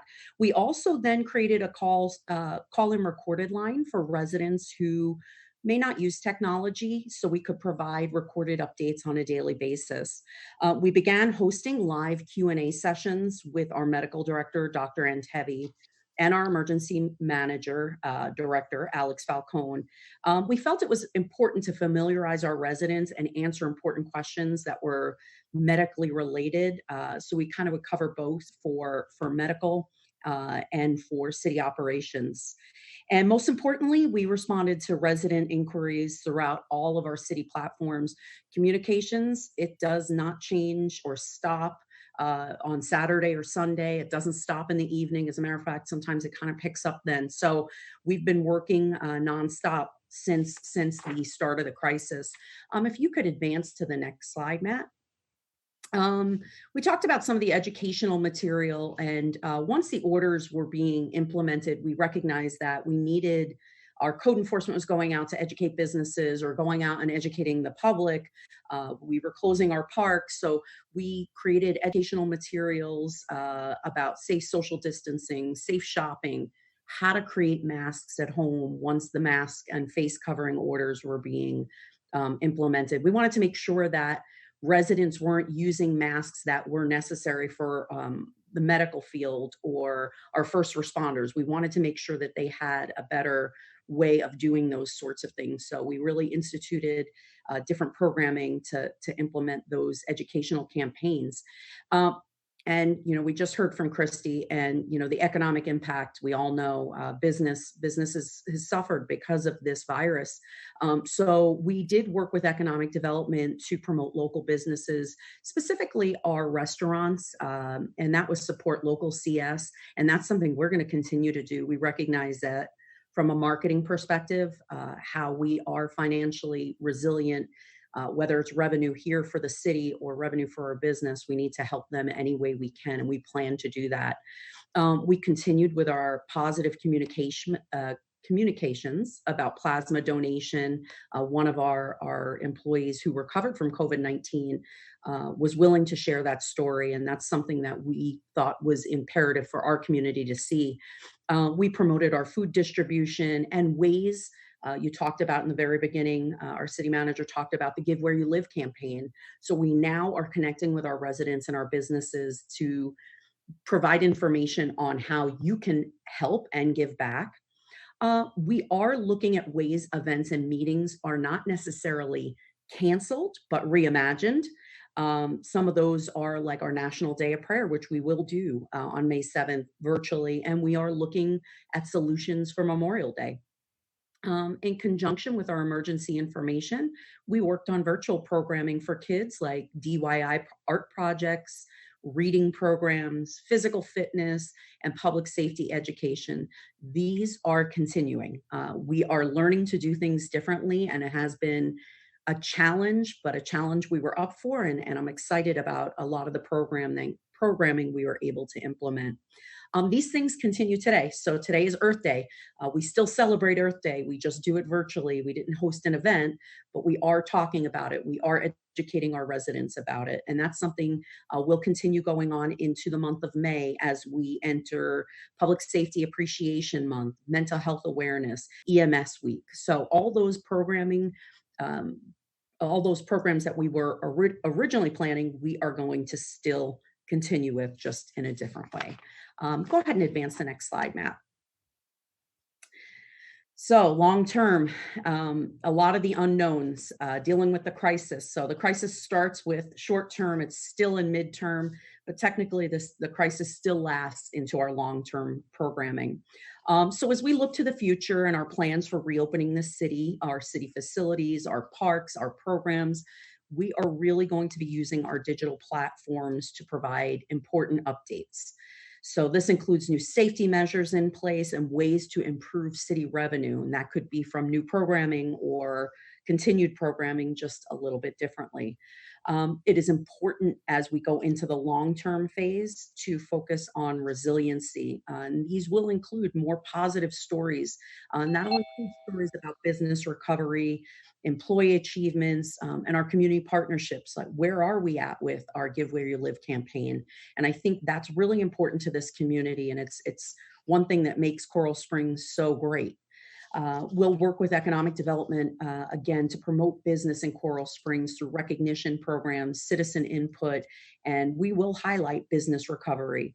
What I'd like to highlight now is how important our digital footprint is here in the city of Coral Springs. So there are many ways to stay connected. That includes our website. Again, I mentioned it earlier, coralsprings.org. But we also have social media platforms. We're on Nextdoor. We have City TV. We have City Radio. And the reason I mention all of these is with a crisis, information changes so quickly that when we design something, we print something, we mail something, the information is now already changed. So I am really looking to our public to tune into our commission meetings, to check out our website. Even if you're not on social media, you can always go to our website and find really valuable and important information. And as we plan for the future, we are approaching hurricane season. So we will be moving forward with our plans for hurricane preparedness and education. You heard Susie mention earlier for development services, the census. The census is very important to us. We will continue to promote the census. And I want to leave you with a couple of important numbers. Again, our call center, which I mentioned in the beginning, is 954-344-1001. Christy mentioned the business hotline. For our businesses, please, that is 954-344-5772. And then I mentioned our text option. You can text the word Coral Springs as one word, Coral Springs, one word, to 888-777. Anytime we have an important update that needs to get pushed out right away, we're using that platform. So I know a lot of people don't like to check their emails. They don't want to check a lot of different things. You can go ahead and get that as a text message option, which will link you right to the information. Very important. And then I mentioned it, coralsprings.org. And then for our business community, coralspringsedo.com. We are continually updating our sites, and I think this is all very important information. And that's all I have. Thank you. Lynn, thank you very much. We appreciate that. Next, we're going to talk to Incident Support Services, Bob, Dale, and Mo. Bob? Yes, good evening, Mayor, Vice Mayor, and Commissioners. I have the great pleasure of serving on the Incident Support Services team. We also have our objectives broken out into 3 with short, mid, and long term. I also have the pleasure of serving with Dale Pasdra, Director of HR, and Luis Pierre-Louis, who is the Assistant Director of IT. I'm going to handle the short term, Dale's going to handle the midterm, and Mo is going to handle the long term. So taking a look at our objectives here from a short-term perspective, obviously the first one was our first major challenge was to switch to a mostly remote workforce in a very short period of time. So we did that by establishing a plan with city staff to provide additional laptops for those who didn't have them. Those would be your primary office workers who would come into City Hall. We needed to make sure that they had the capability of using the city network, access to the files, access to the same application, email, and virtual meetings. In addition, we had a lot of other processes that were going on at the same time. We're in the process right now of the very beginning processes, I should say, of replacing our financial system. So we had vendors that were coming in and giving us training sessions, and we're working through workbooks, and we had to switch that all to virtual as well. So we had to make some quick changes to make that happen. In addition to that, we moved to having some communication challenges with the employees. So as you can imagine, we had remote workers and we had workers that were actually coming into city facilities. So we had to devise a way to plan and organize and deliver updates to them. And we did that by utilizing a couple of the online platforms, one being Zoom, which we're hosting our meetings on right now, and the other being Microsoft Teams. Something that allowed us to exercise the licenses that we purchased for some of the software, the Office application, things along those lines. In addition to that, we, on a short-term basis, we constantly provide situation reports to the incident commanders. Even though we've shifted from that on a daily basis to 3 times a week, it's very important information, things like legislative updates from the state, and now legislative updates from our federal lobbyist as well. That just recently passed. We're getting that information feed to us now. Updates from the school board and how they're handling distance learning for children and how that's obviously extending that out for the rest of the school year. Communicating policies and operating procedures for both folks who are working from home and working here. That includes implementing daily temperature checks at all of our locations that employees are reporting to. So we monitor that. We have multiple temperature readers, and we keep a log of the folks who are coming in and what their temperatures are. We also provide support as needed to other functional areas. So incident support covers a pretty wide swath of information. The third objective that we have is to obviously provide virtual meetings, as John eloquently talked about at the beginning of this one, maintaining the I forget how John would say it, the essence of the law, perhaps, by facilitating as many options as available to the public to view and or communicate with us during commission meetings or special magistrate meetings, or even individual employee meetings utilizing these platforms. So this was, again, something that had to be turned around in a very short order. And then lastly, identifying the tools and resources for our employees, again, having the ability to, or at least the forethought to purchase a lot of these technologies in advance, and then having the ability to roll them out and utilize them was a great effort on our entire team. Basically, secure access, as you've heard me say multiple times in some of the briefings, cybersecurity is huge right now. A lot of organizations are vulnerable because they're focused on COVID-19 and not focused on their network security. So we're remaining super vigilant on that. In addition, we had frontline areas of the city that were closed during the emergency orders. So we took it upon ourselves as incident support to do a skills inventory. Thanks to Dale and his staff's great effort for that, identifying skills that employees had who were normally working in an area that was possibly closed due to the emergency order, and re-identifying areas in the organization in which we could utilize those skills. So those are some of the things that we've been working on in the short term, and I'd like to turn it over to Dale to handle the midterm objectives.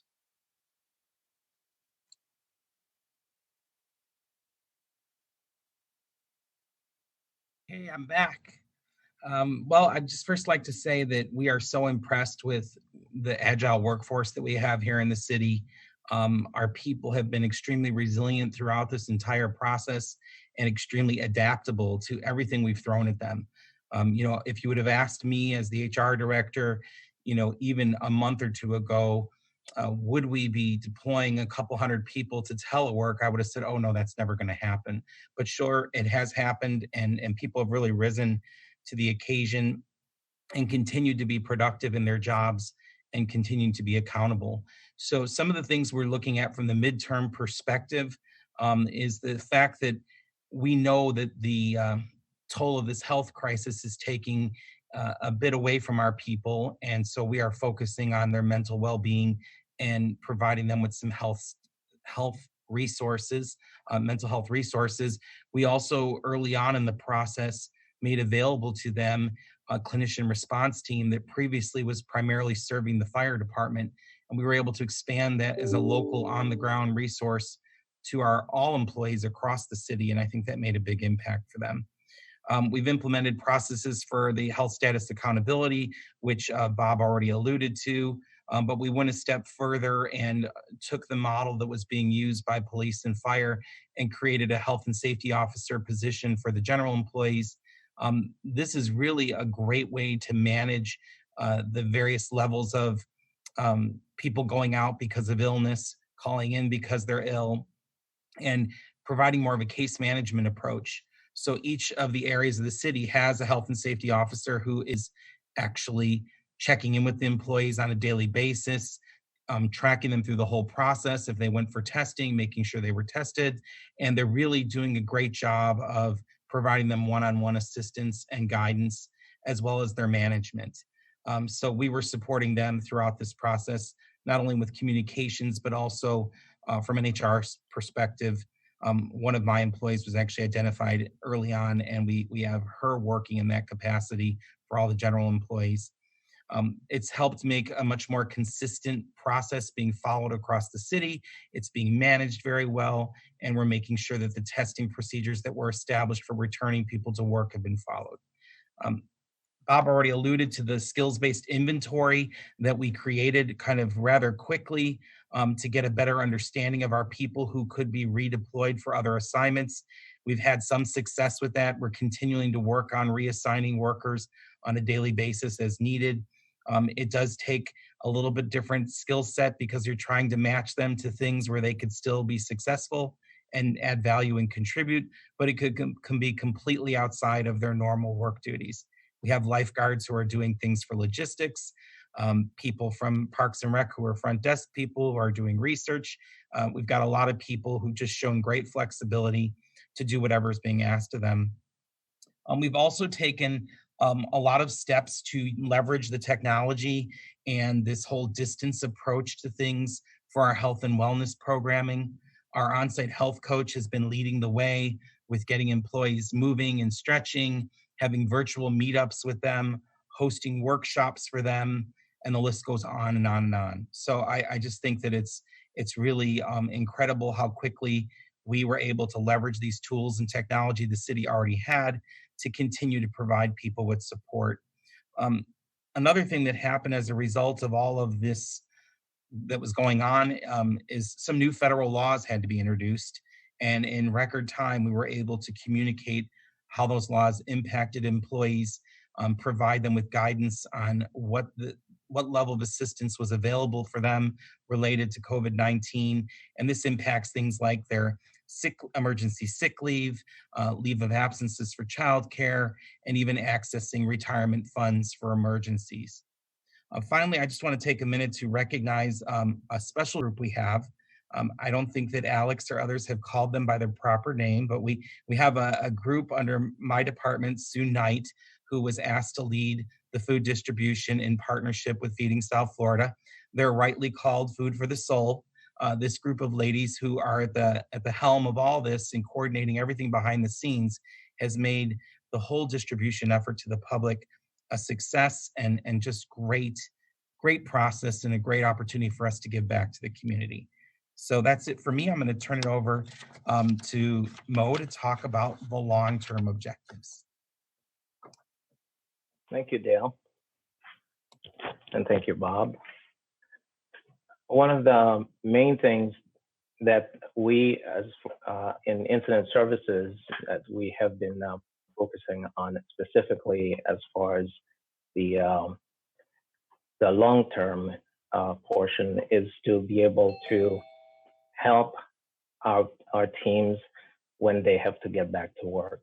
And part of it has to do with communicating and to make sure that our internal folks are communicated the information that they need, especially since goals and objectives are changing on a regular basis.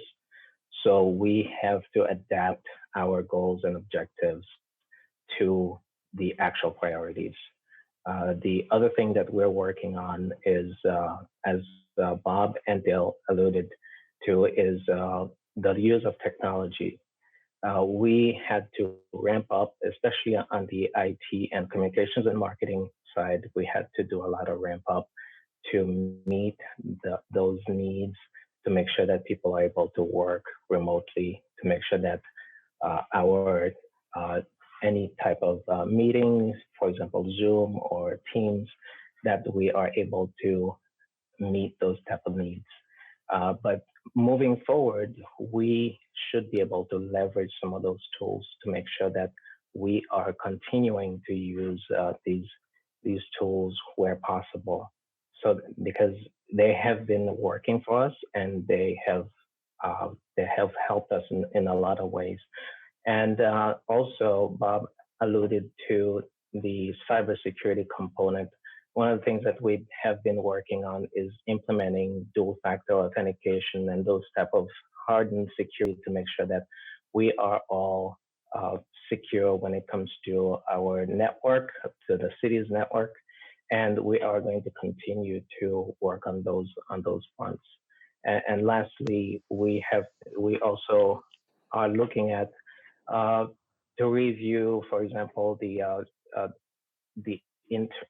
actual integration back into the workplace of people who have been working remotely.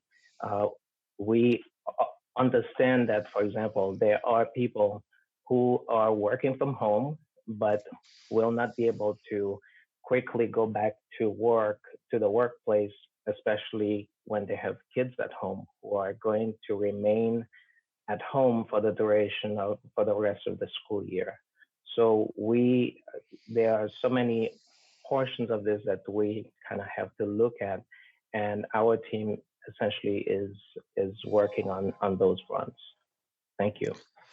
Thank you guys very much. So the last group we have is planning and analytics. Christine and Patrick are working on that, involved with a lot of different things, especially the squiggly lines, showing us kind of where our trends are. So Christine, it's all yours.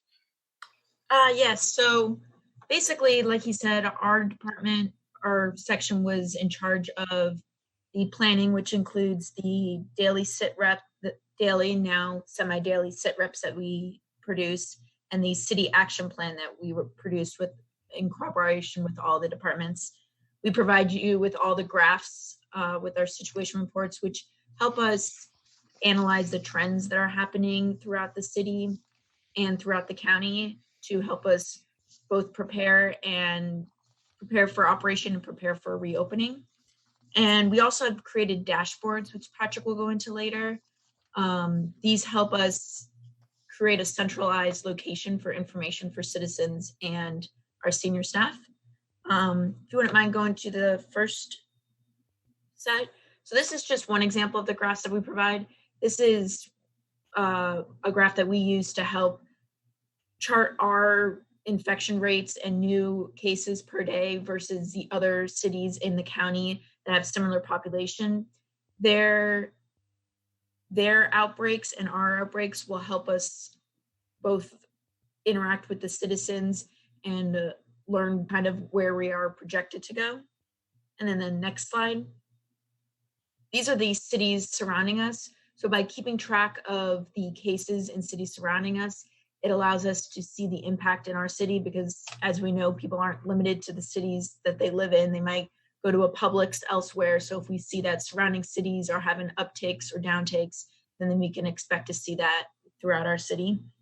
And these are just 2 examples of the graphs that we provide in our situation reports.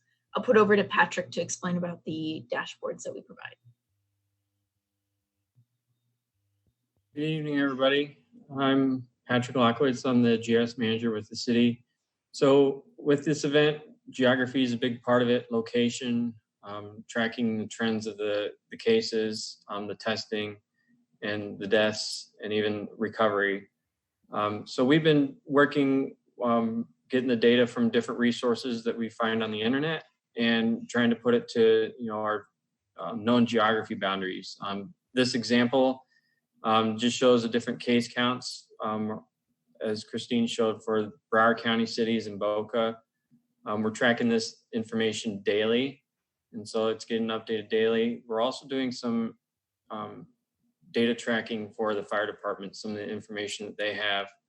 We've been mapping that out for them too. We're trying to look for trends, patterns for them. Also relating it to other geography and data types such as the ALFs and vulnerable populations. We're going to continue doing this into the future until directed otherwise. The other thing is we did put some resources available on the city website. That's some of the resources you've all probably seen in the news, the Johns Hopkins dashboard, the state Florida Department of Health. And that's all information that we've kind of vetted, make sure it's reliable sources, make sure it's trustworthy, and answer questions about how the data is generated. If there's a case count for the city, what does that really mean? If it's based on zip code and stuff like that. So we do some of the research on the back end of the data to make sure it's understood what's being reported. So that's it. Thank you guys very much. Well, thank you very much to all staff that presented and gave an update. Very comprehensive, very well done. You guys are doing an amazing job, and just keep up the good work and keep up the planning and the trajectory that you're going in. Mayor, that's our presentation, and staff is available to answer any questions that the commission may have. Great. Thank you very much, Frank. Thank you, team. You guys have done an excellent job, very thorough. And you've said it a few times, Frank, about the agility of our team. And it's been incredible to go through this pandemic and have the calmness of everybody that's involved in our city to provide the services that you're all doing for our community. So we really appreciate that. So I'm going to go over to Commissioner Vignola for any comments or questions that he has first, and then Vice Mayor Carter. And if you want me to pass, just let me know. No, I'm good. I want to thank staff for all the hard work they're doing. It's extremely impressive to see how everything's been thought of, and want to thank Frank for your leadership. I don't think we could have had a better leader throughout this entire thing. And, I think our residents are very lucky to have everybody working so hard for us. So thank you, Mayor. Thank you very much, Commissioner. Vice Mayor. Okay. Thank you, Mr. Mayor. First, I want to say happy Earth Day to everybody. I know Casey Lee gets so excited about today, and especially the promotion we usually have on the weekend. I always look forward to getting my new bush or tree, but this year we'll just have to pass. So I'll miss that opportunity. Secondly, when I was on the Give Where You Live website, and I consider myself decent in the tech department, I had a terrible time figuring out how to donate. So I just kept punching the screen and everything, and eventually it came up.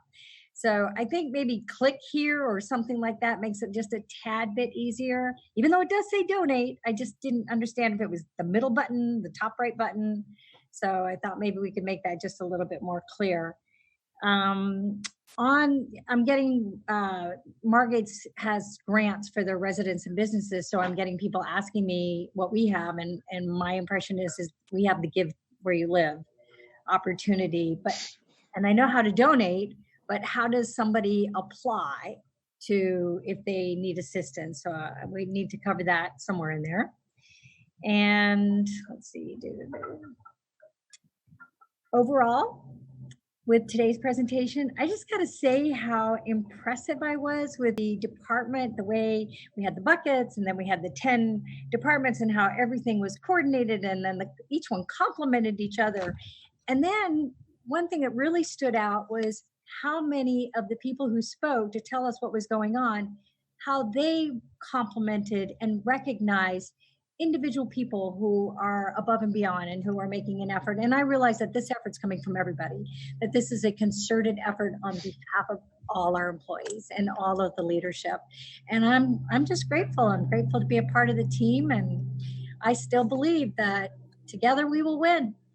So thank you, Mr. Mayor. Excellent, Vice Mayor. I'm going to reiterate something that Joy just said, Frank. And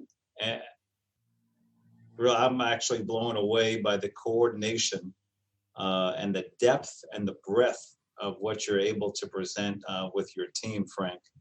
And I think you have a lot of lessons to share with our business community, let alone other municipalities that are, suffering during this time.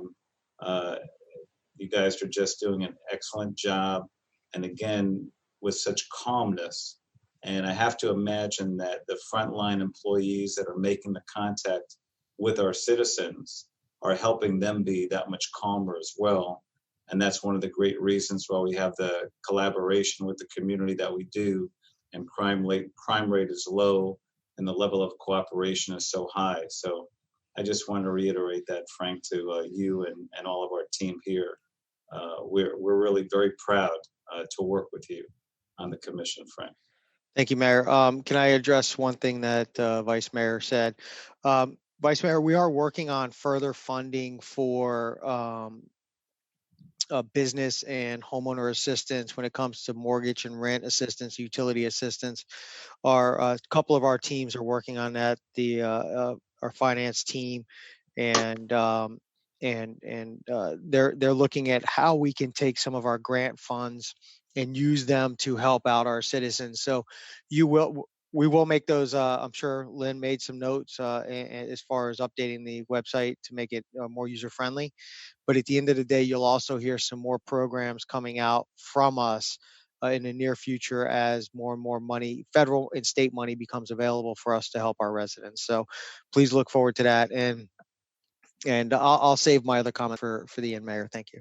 And Frank, my understanding from what Dale shared before is we're working out the process to apply for funds. Yes. For the Where You Live program. Yeah. So we'll have that process ironed out here very shortly. Working with Community Chest, they've been awesome. Our former commissioner, Claudia Brooke, is amazing, and she's on that committee, and she's working closely with Dale along with the other board members. So we'll have the process for application hopefully ironed out in a very near future. I don't want to tie Dale to a date, but it'll be sooner than later. Well, Commissioner Brooke, if you're listening in, thank you very much for your dedication. We appreciate it. So I'm going to go to you, Commissioner Simmons, and then you, Commissioner Sarah. Can you guys hear me? Hold on, let me grab the other one. All right, can you guys hear me now? Yes. All right, cool. I just want to say thank you again, as always, to all the healthcare professionals that are working hard for us every single day and night, and kind of making sure that they're making sacrifices for all of us to take care of their families. Want to thank city staff for always being top notch, always prepared, always thinking through things. I don't know if you guys are doing it because you somehow learned all of the commission, and so you kind of know what questions we're going to ask. So you've already pre-planned us in your heads, but don't worry, we're going to keep coming with questions. When I talk to other elected officials around the county, the things we're doing are far ahead of the game. I know since like March, I've been talking about us, trying to establish some type of loan program to help out small businesses, and you all have been gracious enough to, walk me through some of the challenges with that on our side. And I think that's very, it's not an easy thing to say, hey, we can't do something when, we want to be able to reach out and help those. Our CRA, for some of you that may not know, our CRA only represents, as told to me by Frank, represents 1% of the city, whereas there are plenty of other cities in Broward County whose CRA represents 76% of the city. And so as you start to see some of these other elected officials, promote that their CRA has a small business program, you got to think and look at, what makes us different than them. And in terms of us being the fifth or fourth, fluctuates, I guess, largest city in Broward, there are plenty of other cities whose CRAs will probably encompass a good chunk of the city. So they'll be able to help out so many other folks. So, I absolutely trust city staff and the city manager and continue to look at different and creative ways to help out those needed in our community. And so other than what we talked about today, that was a great presentation on the business survey.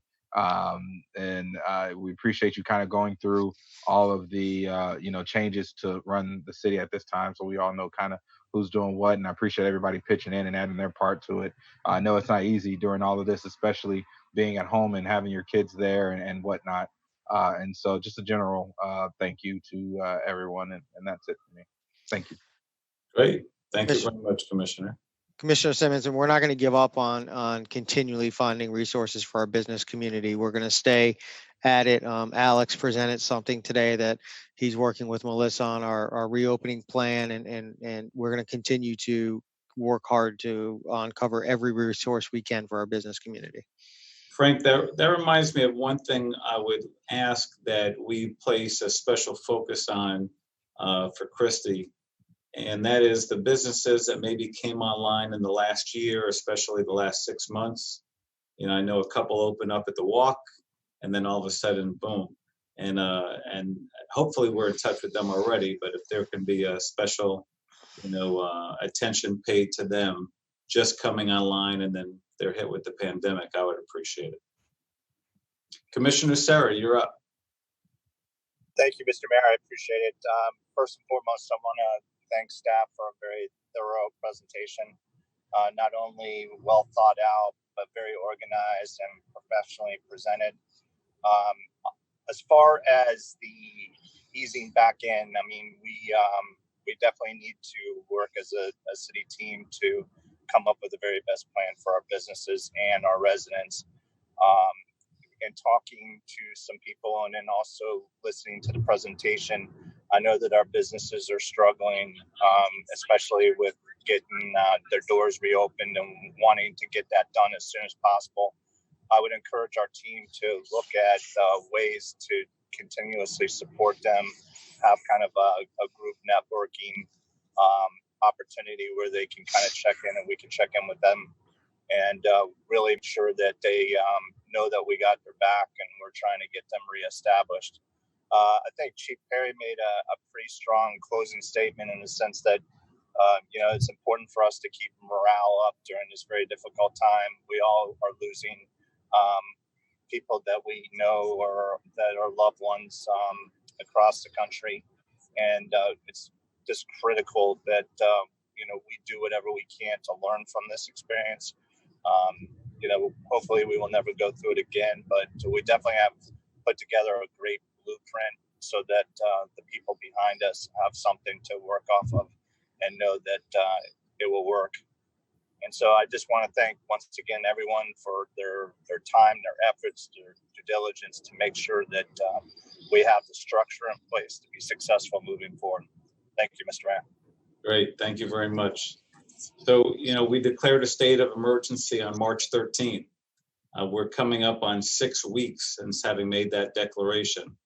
And I'd say that we are in relatively great shape for so many reasons. But again, Frank, your leadership has been tremendous during this time.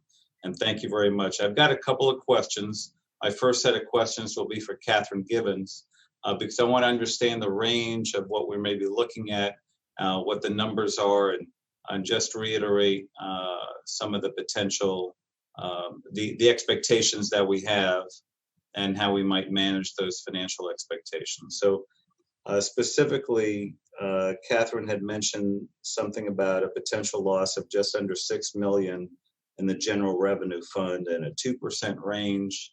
So if she can share a little bit more, a little bit slower, I would appreciate that. If she's still around. I'm here still, yes. So At the end of that memo, and it is in very small print, so I have to get it quite large on an 11 by 17 piece of paper myself. I did talk about on the general fund side what those revenues are. Again, it's probably really, really small, so let me take a look at it myself. We're seeing I'm calling them revenues at risk in the building inspections. We know that we're not going to be collecting as much there. Even city clerk, when it comes to records requests, we're seeing that we're not receiving as much of those. City Hall and the mall, that's a really good revenue source for us. So we're seeing, we have seen a decline. We will continue to see a decline, and the rate of which we open up, how we open up, that depends on how much revenue we're going to get going forward. Code, our parks, summer recreation, police off-duty detail, police off-duty, I already said, police court cases and fines, and then our state shared revenues, communication services tax of our franchise fees, half-cent sales tax, shared revenues, local option gas tax, first local option gas tax, and of course, interest income, which is spread to all funds. So those are the revenues at risk that I'm looking at. So you talked about different ranges with 2.5 and 5.96 million. So I didn't quite, I didn't gather exactly what that range varied from, what the assumptions were on one end versus the other. So on the more optimistic side, so let's say we only receive, or we only decline about $4 million, then that's optimistic. Thinking, okay, we may only receive that.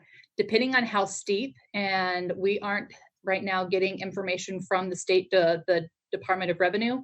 They're the ones who we look to in producing some level of forecast. I will say I have to give kudos to my team, who I view, they are spot on when they look at prior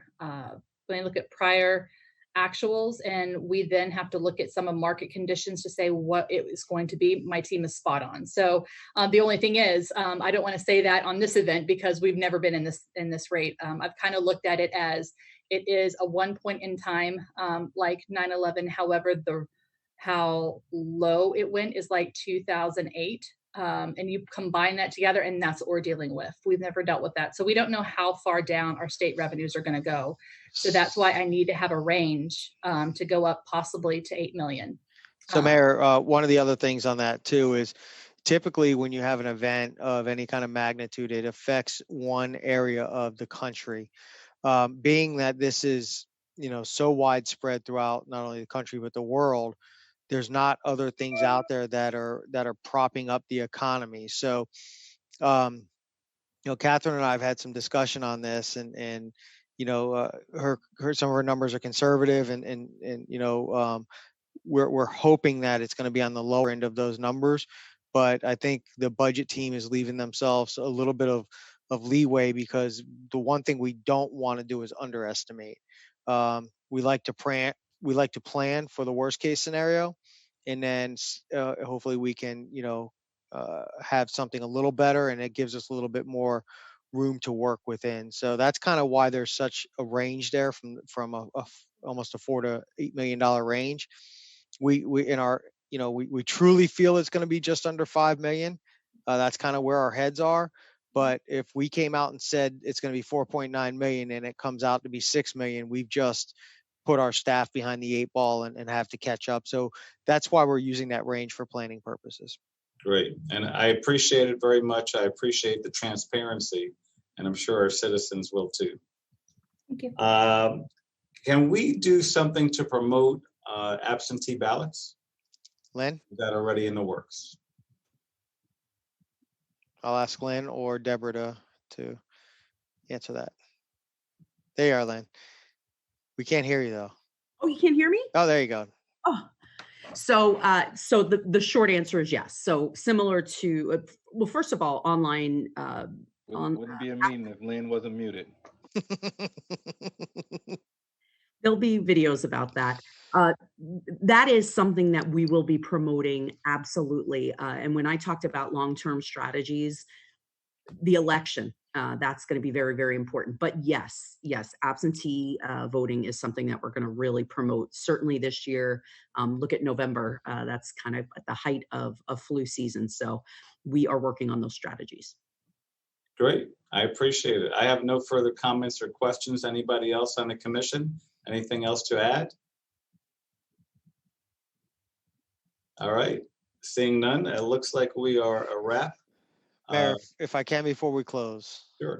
just a quick word. You know, the commission has recognized, you know, and made some comments to leadership and to staff, and there's not a staff out there that I would prefer to be working with right now. They are truly an amazing group of dedicated men and women that, and I've said this from the beginning, they truly have the best interest of this city in mind. And every decision that is made with that focus. So I truly appreciate the kind words, and I'll accept them on behalf of all of the staff. But they, you know, with their efforts, the way they work and their dedication, it's easy for me to get those kind of comments, and they're all doing a great job. You know, I can't say much more about that. They know how I feel about them. And John, I don't know if you have anything to add, but I'll leave it at that, Mayor. Thank you. No, and that goes, as Frank's a very modest guy. Frank is doing an incredible job. Staff is doing an incredible job, and this commission is supporting it. So it's a wonderful team that is gelled here. And I've been here a long time, and as is Frank, and as is a lot of us, and it's great. And let's keep doing it. Absolutely. So again, a special thanks to all of our first responders and our health workers and all the Publix and other grocery employees that you're putting yourself out there every day with much more contact than most of us. And we thank you as well. So thank you for being here, everybody. And thank you if you're watching from our website and streaming. I wish you safety. I wish you happiness and, of course, great health. Thank you, everybody. Have a good evening. Thank you. Good night. Thank you, everybody.